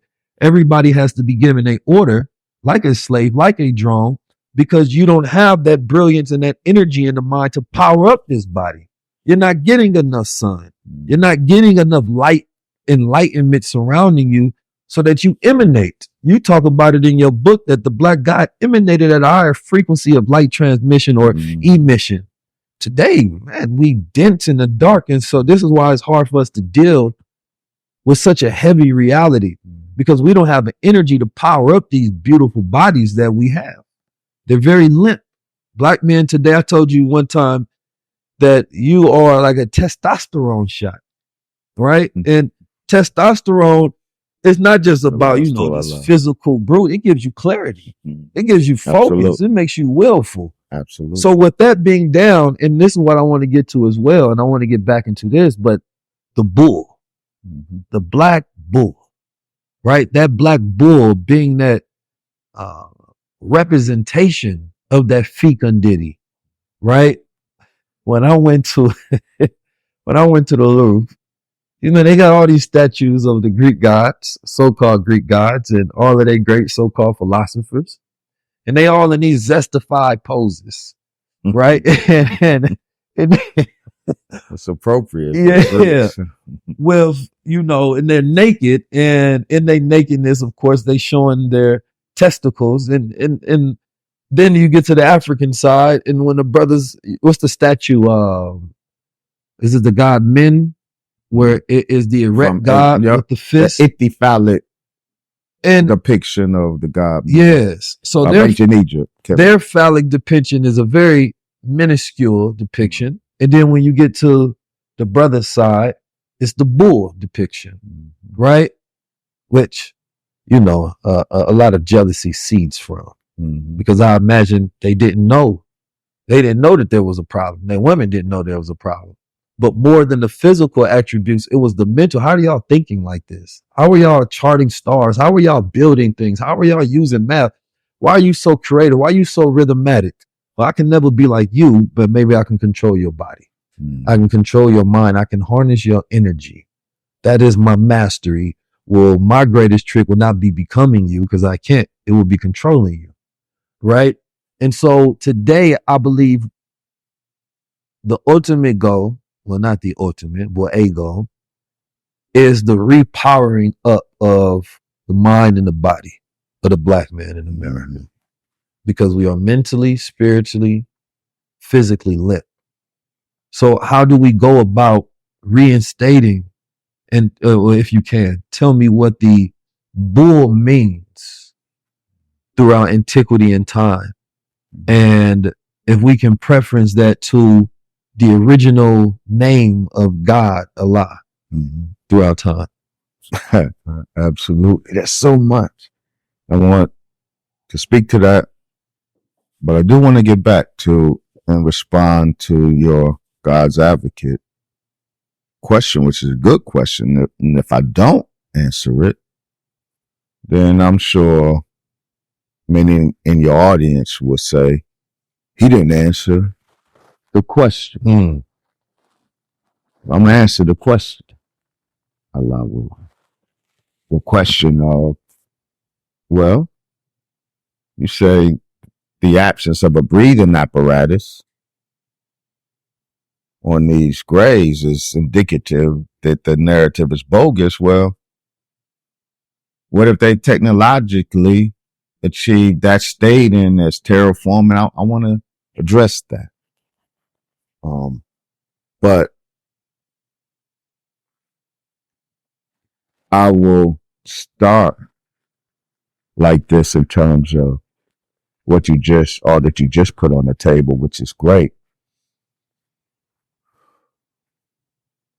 In my book, Understanding the Assault on the Black Man, Black Manhood, and Black Masculinity, I have an image that appeared in Ebony magazine, I believe.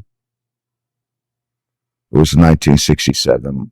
The date could be wrong. I need to fact check it in my book. But it's a very graphic depiction from Ebony magazine depicting a process that black boys were being forced to submit to during the U.S. government's violence prevention initiative. An initiative born from the riots or the uprisings and this government's determination to control black men in the source of our rage. The graphic from Ebony depicts a black boy undergoing a violent lobotomy. Now, the initial phase of lobotomy, where the white scientists, and this is the depiction, would stick a scalp or ice pick, do damage to the brain to kill certain centers of the brain, numb certain centers of the brain. And the purpose of this lobotomy program targeting inner city black males is to damage areas of the brain presumed to be the seat of their language, black masculine hostility. Black masculine hostility.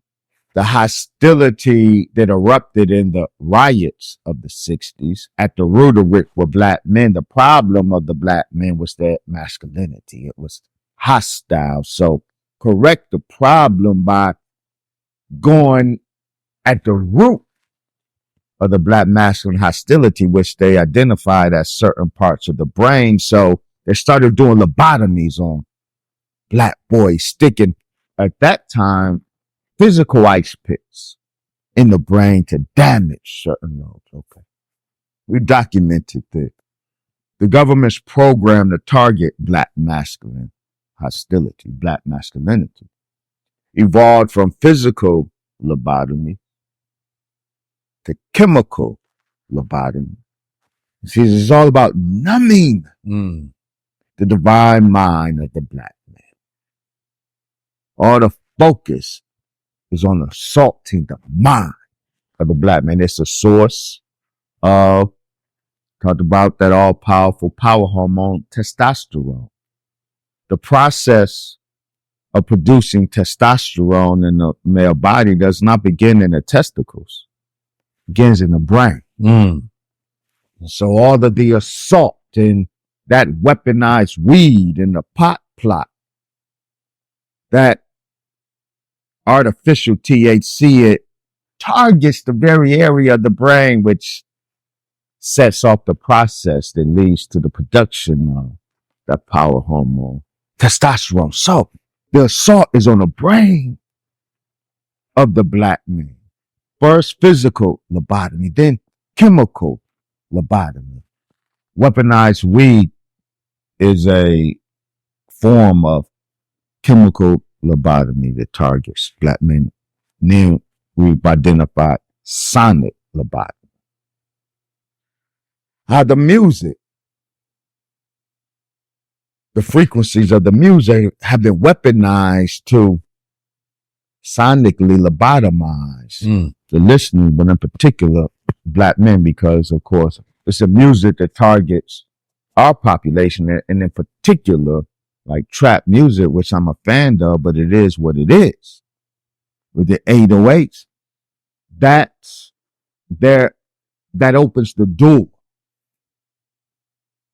to their sonic lobotomizing of black men. So black men in America, our mind has been so under assault. We are lobotomized.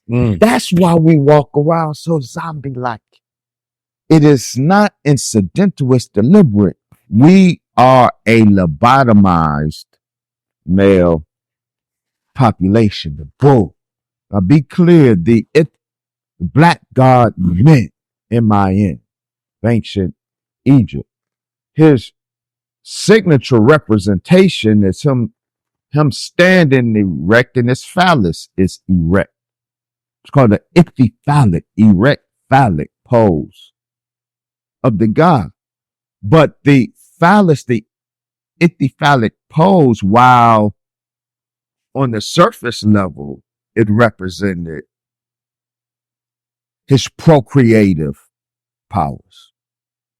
But that was metaphor for his creative power. The ichthyphallic god was the creator god.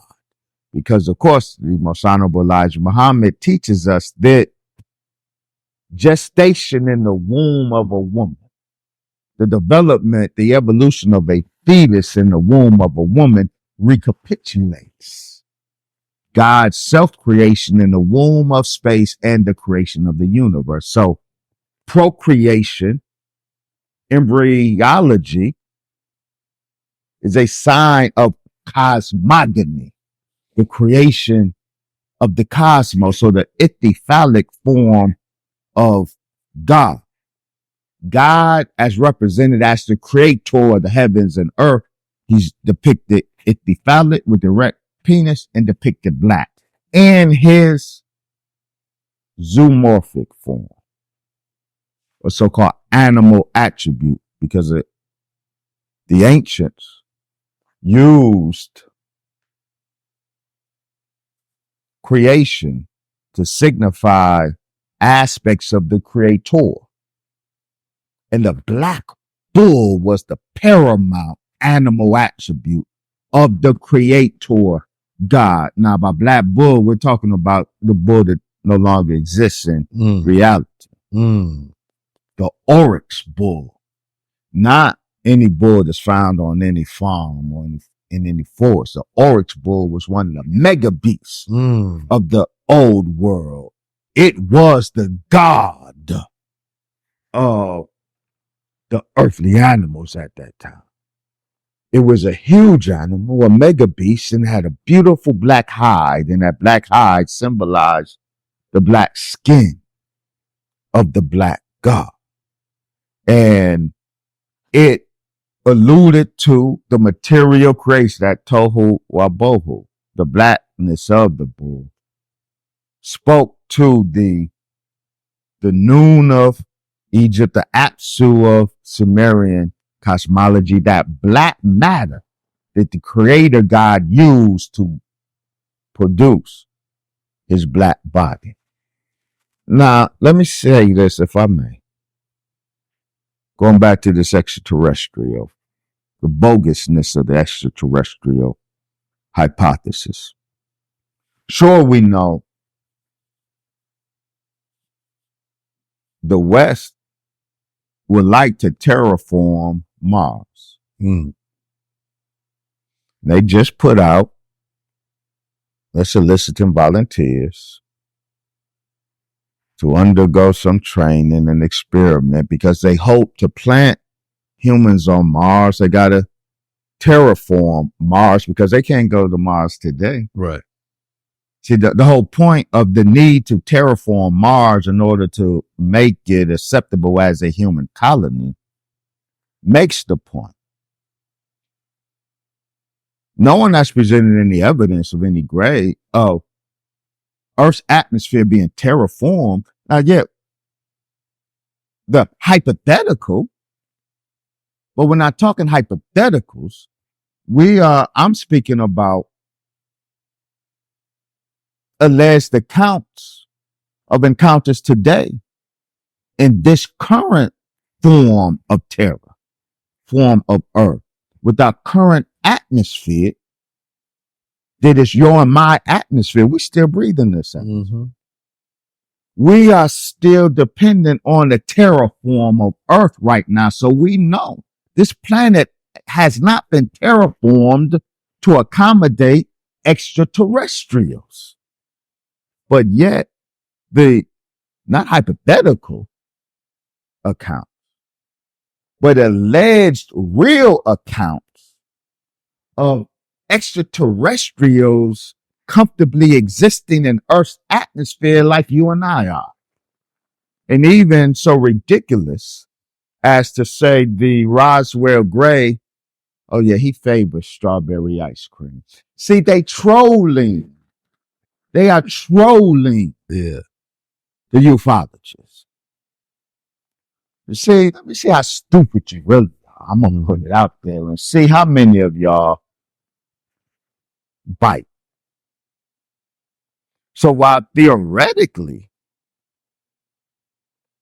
Earth can be terraformed to accommodate other life, but we know Earth has not been terraformed to accommodate extraterrestrial life any more than Mars has yet been terraformed to accommodate Earth life. And the most honorable Elijah Muhammad said, see, the supremacy of the technology of these craft that are flying in Earth's atmosphere is born from a civilization that is higher than the civilizations of the other planets. They cannot produce this. We produce this. The Martians don't have the technology to produce this. They aren't traveling here. Now, the Honorable Elijah Muhammad said that the mothership is so technologically supreme, it can go anywhere in the universe. It can hide behind stars. It can go to any planet. It can stay on Mars if it wanted to. Why? Oh, for a time. Because the mothership can produce its own atmosphere. So the very Earth-based black gods that reside on and pilot these ships, they can go to Mars, but they won't attempt to breathe Mars atmosphere. They'll stay in the ship with its earthly atmosphere that they are able to create on that ship. So wherever they go in the universe, they have to bring Earth's atmosphere with them. And I promise you, you won't see a black pilot exit a baby plane on Mars and he doesn't have a full contraption on head to toe. Because outside that ship, he can't breathe Mars's air. He breathes Earth's air in the baby plane or on the mothership. But if he exits that craft, he will have to have a contraption on, which is why, as I show in my book, the case of the swimmers, of the pilots of the ship The ship and the pilots were encountered in the deep sea in Russia. The giant pilots were seen outside of the craft. They had on the metallic suit because the metallic suit is likely transmedium. But what they also had was a breathing apparatus on their head. So these pilots don't see or presume to breathe the water of the deep sea. They don't presume to breathe in the vacuum of space. So when you encounter them in those environments, you see them in the same gray suit, but you see them with a breathing apparatus on their head. But when we encounter them on Earth, they don't have, talking about the black pilots, they don't have a breathing apparatus on because they are human based. So what about the intraterrestrial, to where, let's say, Middle Earth? Well, first I want to start. That's closer to the truth.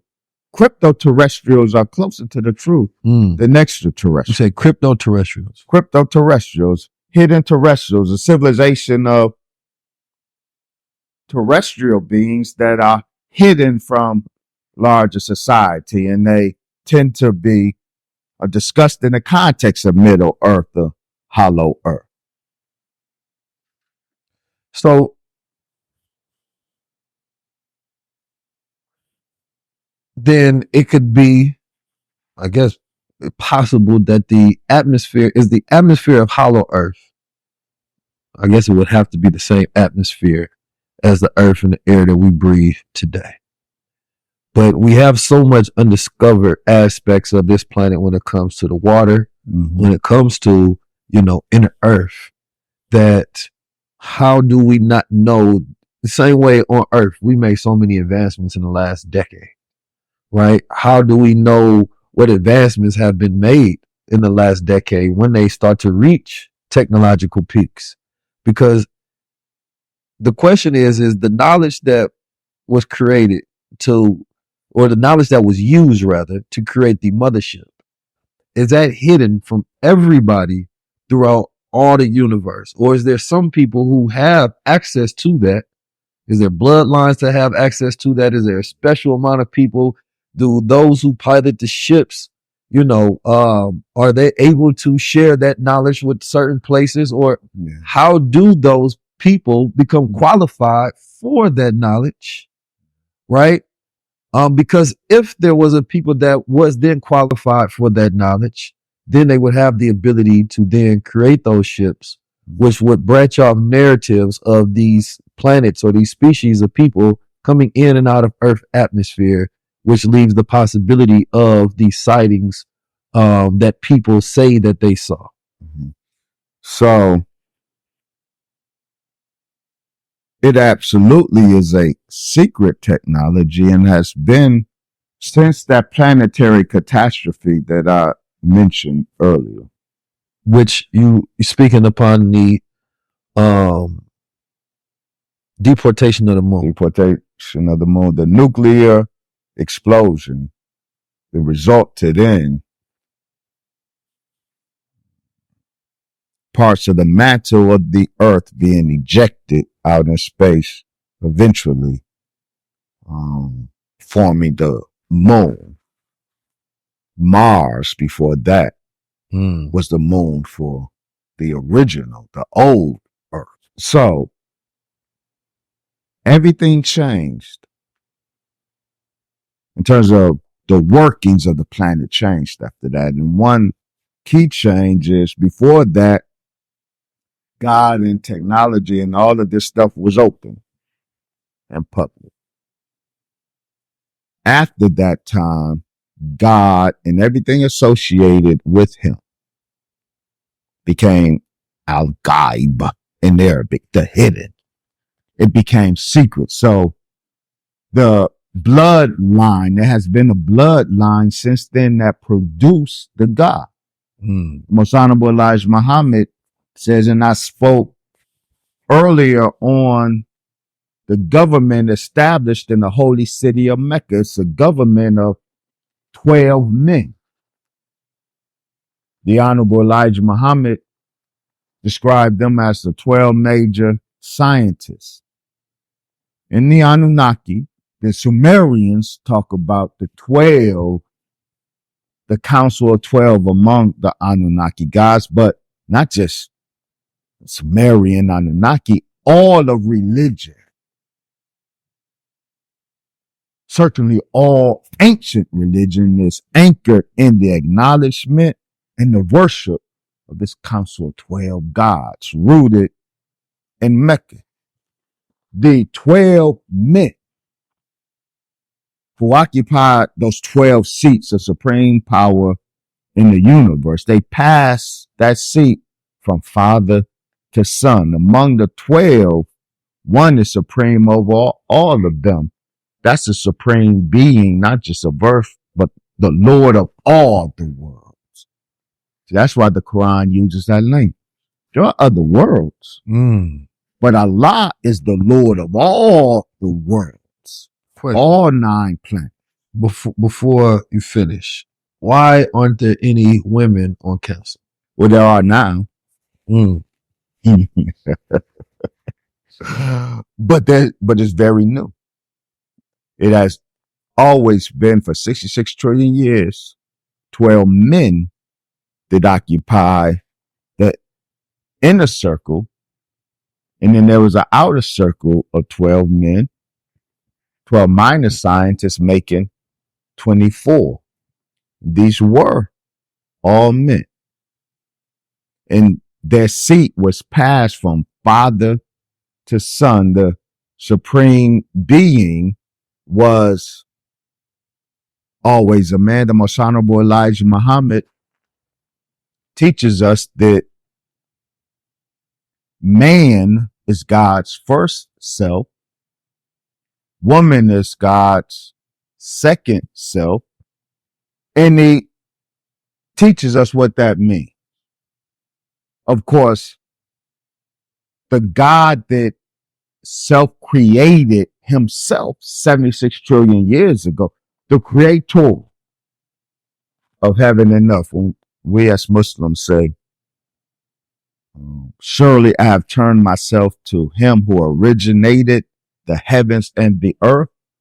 It was a him who originated the heavens and the earth, not just a metaphorical him, but an anatomical him. That created the heavens and the earth. The creator is the first black man, male, physiological man to exist. Black history for 66 trillion years has been cyclical. Specifically, cycles of 25,000 years. Now, of course, one of the duties of the Council of 12 in the past was to write the future history of the black nation lasting 25,000 years. Now, during each cycle of 25,000 years, one God rules that cycle. He doesn't live for 25,000 years, but his particular wisdom and his mind is determinative for the civilization for that cycle. For 25,000 years, his wisdom rules that cycle. But at the close, and this is the important point, at the close of every 25,000 year cycle, the expired cycle is buried. It's extinguished. Nothing from one cycle is allowed into the new cycle. Nothing. So the books of the old cycle, they're buried, they're secreted away. None of the new have access to the old. The new God dethroned, the God of the new cycle, dethrones the wisdom of the previous God, of the previous cycle. Why do I make that point to close this thought? the Nation of Islam,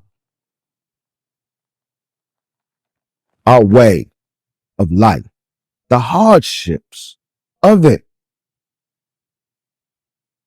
mosque life, the hardships of it. It is to produce the new people. It has produced the new God, because everything before this is being extinguished. Everything before this is being extinguished. And the Nation of Islam is producing the new humanity to usher in the new world. So everybody wants all the benefits, want the technology, want the wisdom, want the this, want the that, but without going through the process to produce a new human that qualifies for that.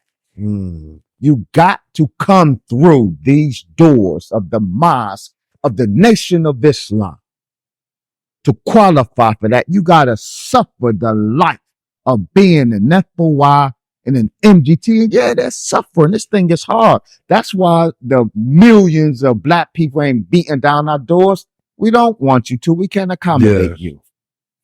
The mosque ain't set up to accommodate all black people. The mosque is set up to produce the new God that will rule not just black people, but rule the planet Earth after this old cycle is officially extinguished. I think you, first of all, I thank you for that. But I think you masterfully laid out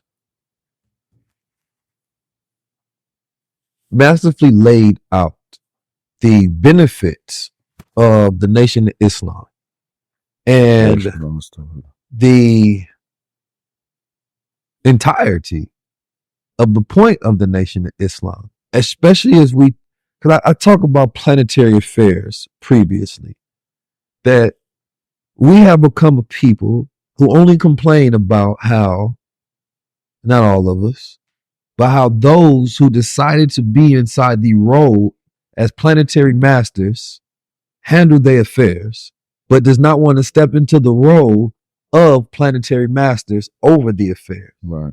And in order to do so, you have to be ushered into that position. Conversations about climate and technology and agriculture and population, these are affairs of planetary masters that say, this is my planet, so hey, I decide what's going to happen, right?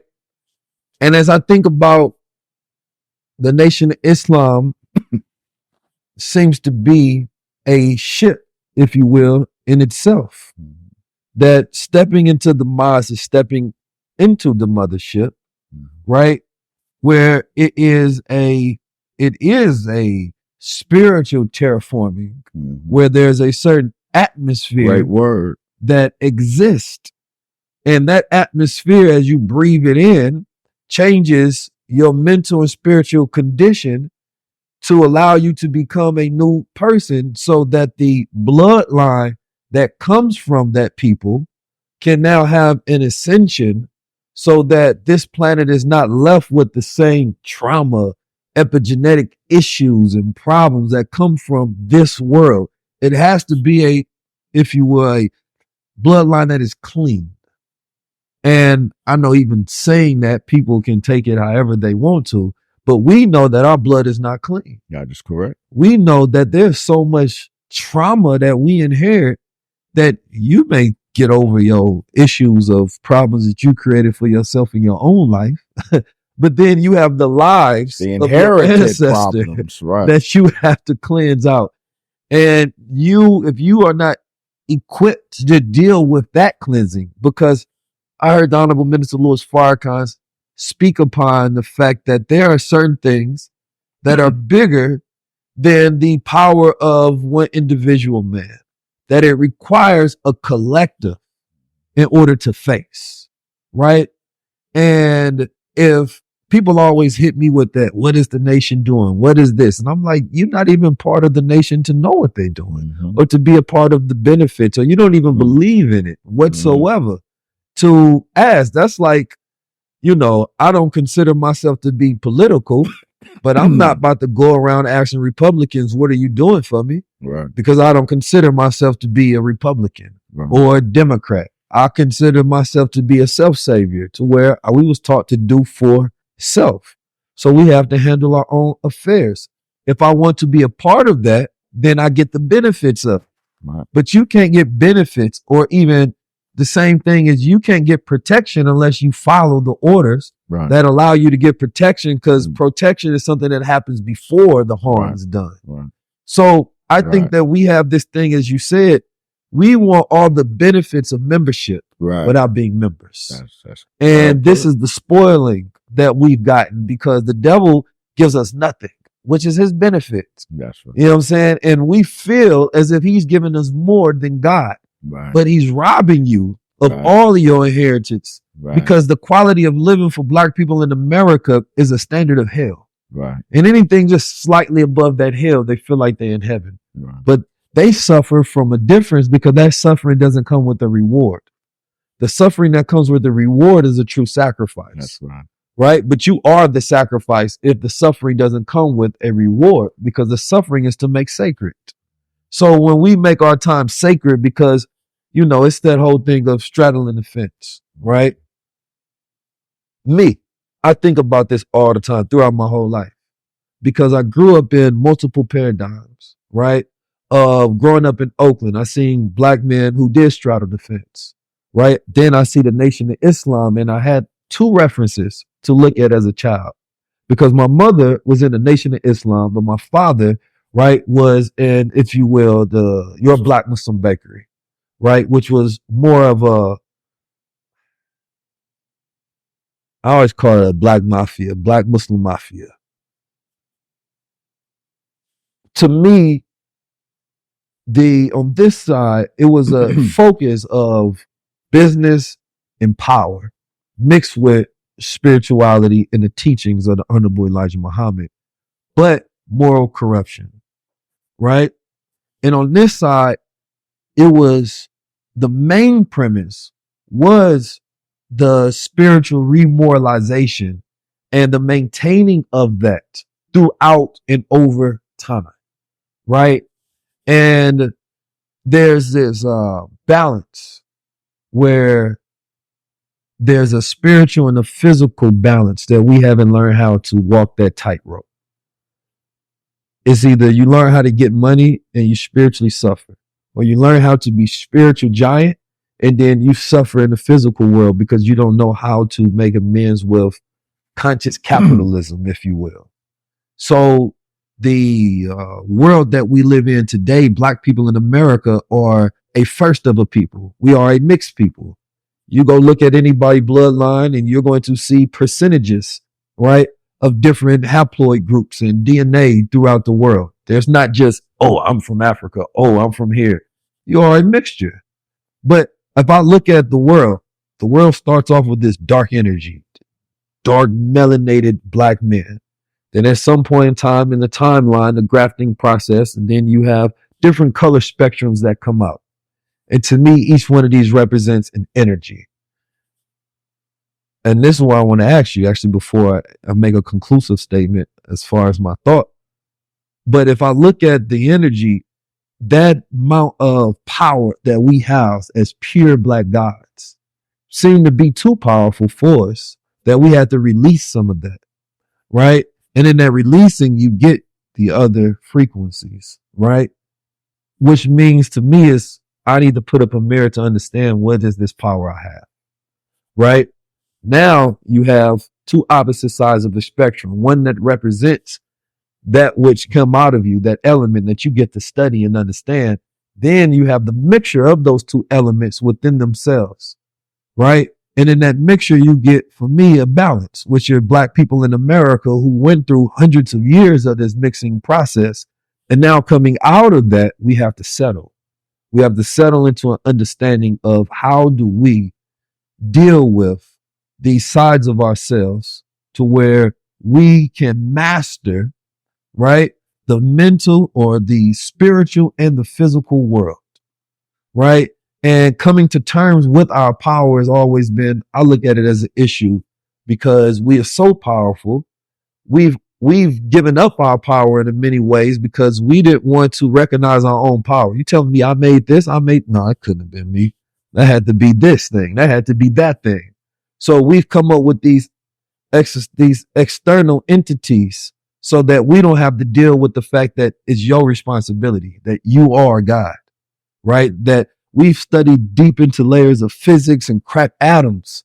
And then as soon as you look in there, you see yourself staring back at you. And then all it does is reinforce, yep, it's your responsibility. No matter how deep you go, no matter how much you crack, no matter where you look at throughout time, you will find yourself staring back at you as this is your responsibility to manage your affairs. Now, to the case in point, Nation of Islam. Nation of Islam is the Nation of Islam. And I say it like that for the point of, and you always reinforce this, the people don't get to decide what the Nation of Islam is. Right.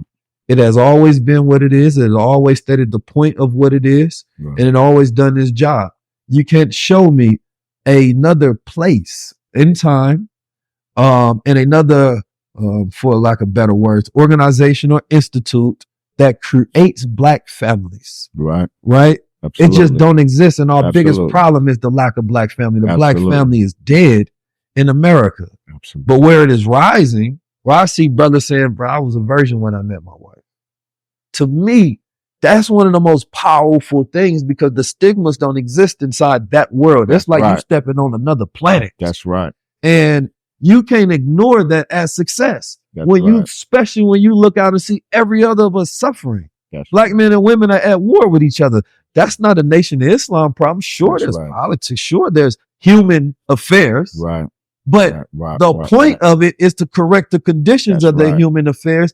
And outside of that, there is no process for redemption or correction whatsoever. There's just suffering and wars and trauma and problem. So as a statement I always learn, all else fails. Islam. That's right. But that the world has this problem of reconciling Arab Islam and what is deemed as Arab slavery, right?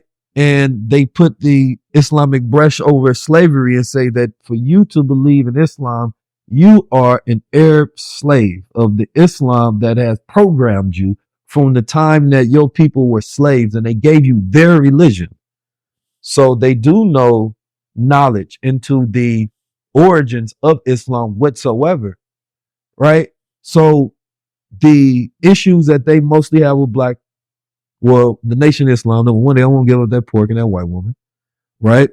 They blame the assassination of Malcolm X on the Nation of Islam, and they say that the origins of Islam comes from an Arab white man, Prophet Muhammad, peace be upon him. So we do need to wrap it up. Yes, sir. So, but I will want to say this: you are at the forefront of the documentation and the discovery and the vindication of the Nation of Islam and the assassination of Malcolm X. I appreciate that. Thank you. And I won't leave before addressing each of those two. And you've identified the pretty standard objections against the Nation of Islam accurately.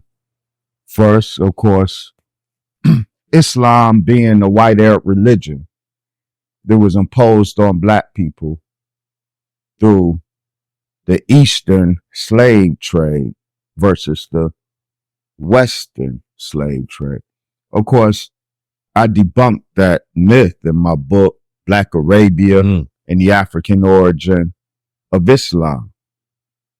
The original Arabs are jet black people in Islam, the religion of Islam, and the culture of Islam.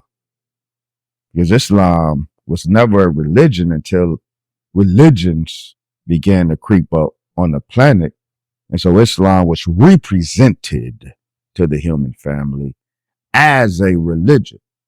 But Islam, not just in its broad definition of righteousness or submission to God, but in this very specific reality as the worship of Allah through the ritual system of the Kaaba in Mecca. That whole system long predated Prophet Muhammad, peace be upon him. He did not introduce that to the world. It was introduced to him. The religion of Islam was among black people. The acknowledgement of God as Allah was not restricted even to black people of Arabia, but it is universally African. Allah, be real clear, is the paramount God of black people all around the world.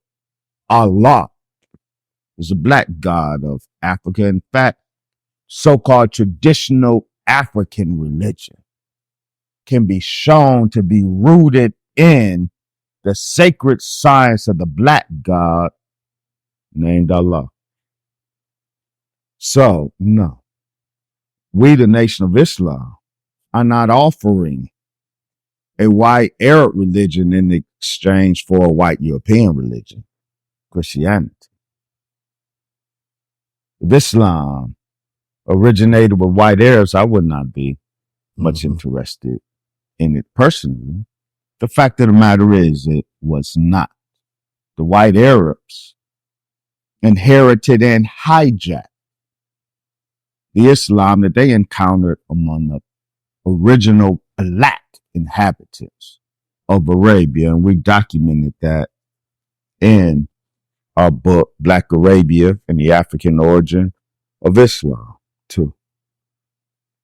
The assassination of Malcolm X, we have meticulously documented who's responsible for the assassination of Malcolm X. And it was absolutely not the Nation of Islam. The Honorable Elijah Muhammad said,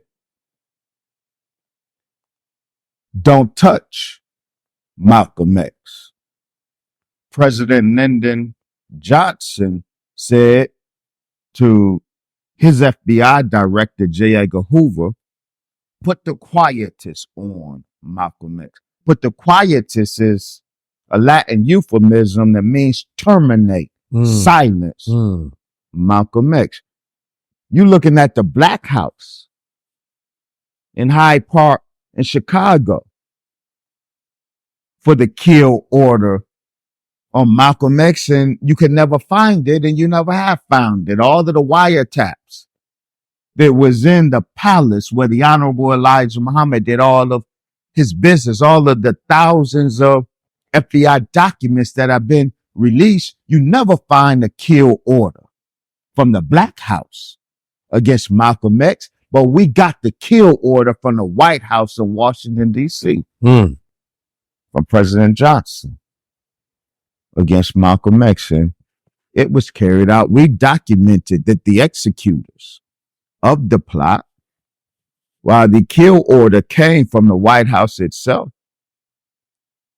the mechanics, covert operation, the mechanics who executed the plot, there were two teams. Everybody talks about the shooter team, which I called Kill Team 2. The shooter team, the brothers that were to various degrees and at various times affiliated with the Mosque of the Nation of Islam in New Jersey, in particular Patterson, New Jersey, and some Newark, New Jersey. The five brothers, that's Kill Team 2. They were paid hitmen. The pillar of Kill Team 2, William Bradley, the shotgun shooter, it was a shotgun that failed Malcolm. The others pumped bullets into Malcolm's prone body just for effect. It was an overkill operation. Malcolm was killed by the shotgun blast of William Bradley. William Bradley was out of the mosque.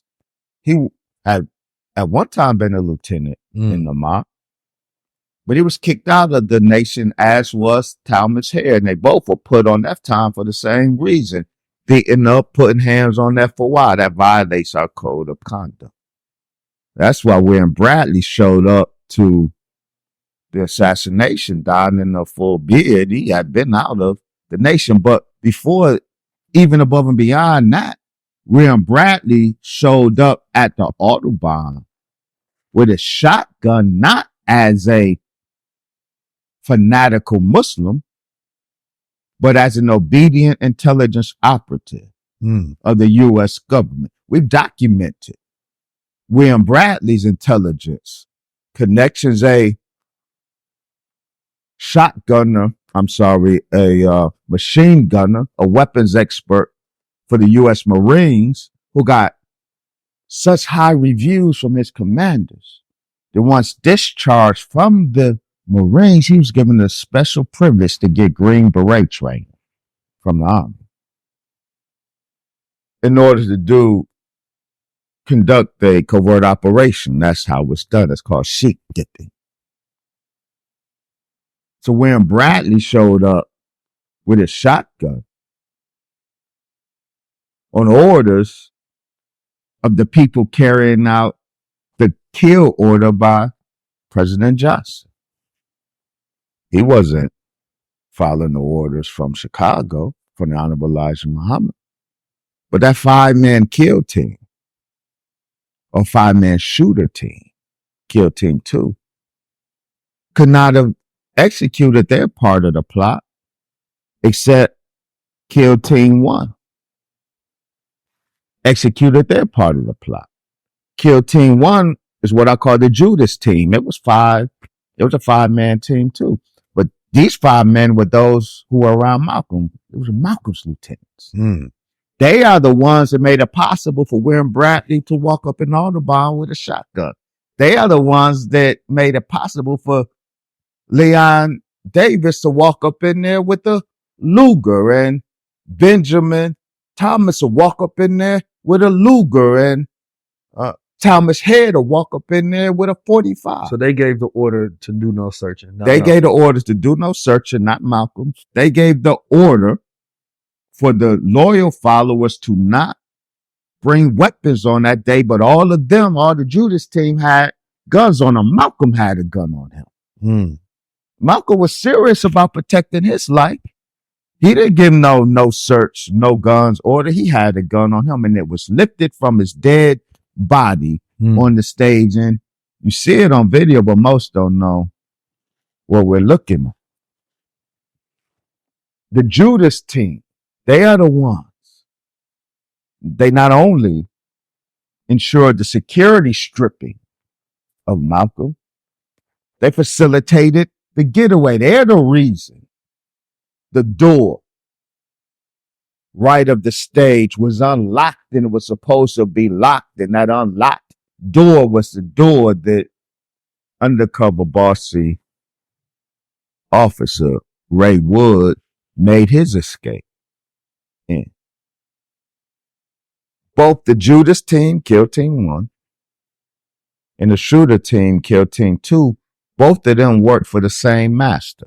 It wasn't in Chicago, it was in Washington, which is why Malcolm X's last words to his loyal followers, and we get this from 3 of his trusted followers. They all say the same thing.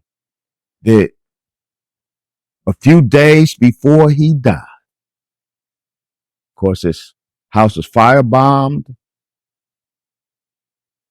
Sunday morning, Valentine's Day, 65.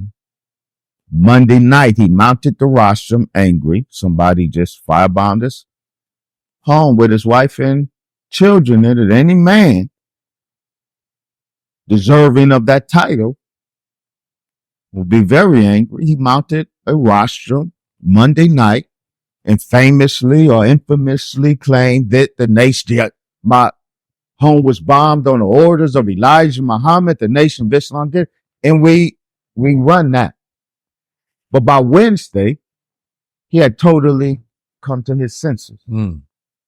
And from Wednesday, Thursday, Friday, and Sunday, before he exited the green room to mount the stage at the Audubon, he reiterated to his people he was ashamed for being duped by the enemies, duped into blaming the Nation of Islam for bombing his house. He said to them, I had been looking at Chicago, but my death ain't coming from Chicago. My death is coming from Washington, D.C. And he was correct. Mm. Now, the last point,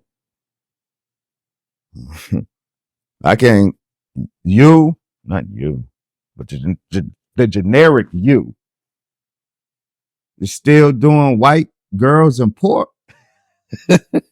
You remind me of what the Honorable Elijah Muhammad said. He said, some of us so stupid, God can't even help them. I got to say, and I don't mean to be insulting, but in 2024, black men, you still doing pork and white women? You may fit in that category. Even God can't help you, because in 2024, you still doing pork. Come on, bro. And you still doing white women, seeing how that always goes wrong for you, bro. It always goes wrong for you, bro. Terribly wrong. And it should. It should. I just don't cry crocodile tears when it goes so left for you, because God gave you and me a woman, and he gave us the FOI class. I'm in here and then we have to move. The Nation of Islam. We have the FOI class for men, the MGT and GCC class for women. What's at the root of that? And why is it so important that every black male go to FOI class of the Nation of Islam? Or why every black female should go to the NGT GCC class of the Nation of Islam? Because this society don't like the binary gender. Two genders, male and female. And they want the whole alphabet. They want 72, I think Facebook got 72, 75 iterations of gender. You got to establish two. Because society is so fluid, gender, so everything is topsy-turvy. But in the Nation of Islam, we hold the line of the divine gender that God established. He established the black man in all of its divine masculinity. He established the black woman in all of her divine femininity. And when the black man exists in his divine femininity, the black woman can't help but love him. When the black woman exists in her divine femininity, the black man can't help but to love her. But none of us woke up this morning in our divine masculinity or femininity. This society stripped that of us. And in order for us to reclaim it, we got to go through these courses. We got to go through the FOI class of the Nation of Islam. I'm sorry. I may sound like I'm set tripping, but it's a fact. It's a fact. To reclaim divine femininity, sister, you got to come through the MGT class because this society has profoundly masculinized women, and in particular the black woman. So I don't just talk about anymore the feminization of the black man. We gotta add to that the masculinization of the black woman. That's as much a problem for the black family, great point, as the feminization of the black man. So in closing, to reiterate your point of the central focus of family for the Nation of Islam, our code is God, family, nation. There's God, and second of importance is family, because the nation is just the macro family. The family is the micro nation. And when we say family, we don't mean the definition offered or the preferred definition offered by Black Lives Matter, funded by George Soros, who don't have a family structure. They don't have a place for the black father, who says they're going to war on the so-called nuclear family of father, mother, and child. No. The divine family, the true family, is father, mother, and child of children. That's the line the Nation of Islam holds and will forever hold, because that's God's line. The nuclear family requires the father exhibiting divine masculinity and the mother and wife exhibiting divine femininity. And that's what the curriculum of the Nation of Islam offers in our classes. Well, first of all, I want to thank you, brother. I've had thank you. an immensely great time. Likewise, intellectually ciphering with you.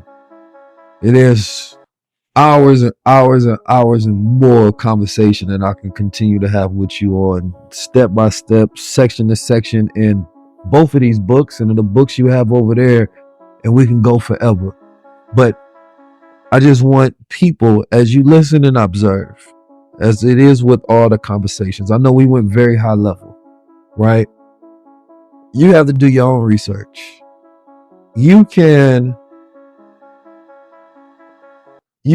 be against anything we say, but you have to back that up with facts.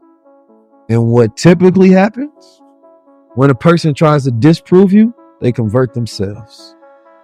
So that's the benefit I want to happen here. Try and disprove and watch the action. But first, you also have to be open, not to just information that reinforces your points, but information that is completely counter, right? And you have to take that in with the same submission that you would things that you believe reinforces your ideology or your beliefs.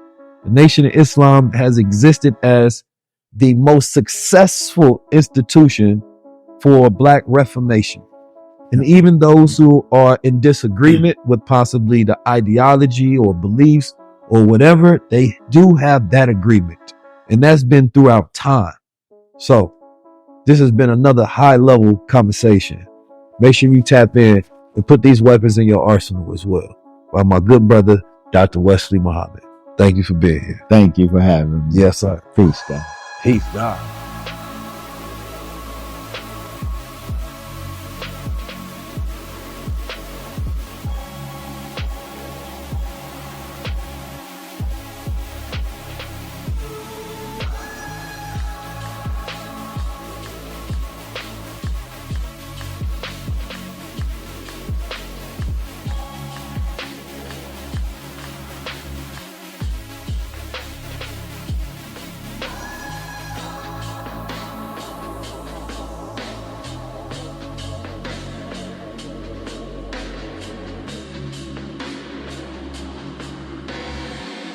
Huh. 1,000 milligrams, 1 ounce, 0.5 gram. I think it's too much here. I'm gonna be honest. I think we need to label this one Supermind Extreme. I think we need to have one where we kind of cut it.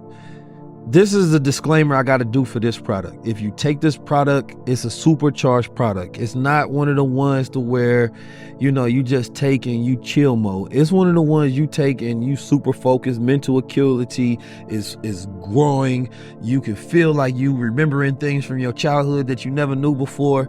Don't take this one if you don't want the supercharger. Right now, we only have the super mind. We don't have the regular mind. So this is the one that got the lion's mane, the CBD, the black seed oil, MCT oil. This is the one that'll have you goddamn running all day long and just knocking out task after task after task after task. You feel me? But don't take this if you don't want to have a supercharged day. This is only from the supercharged days because I think we put too much in this one. So that's a disclaimer on this before you all go and get some of that super mind.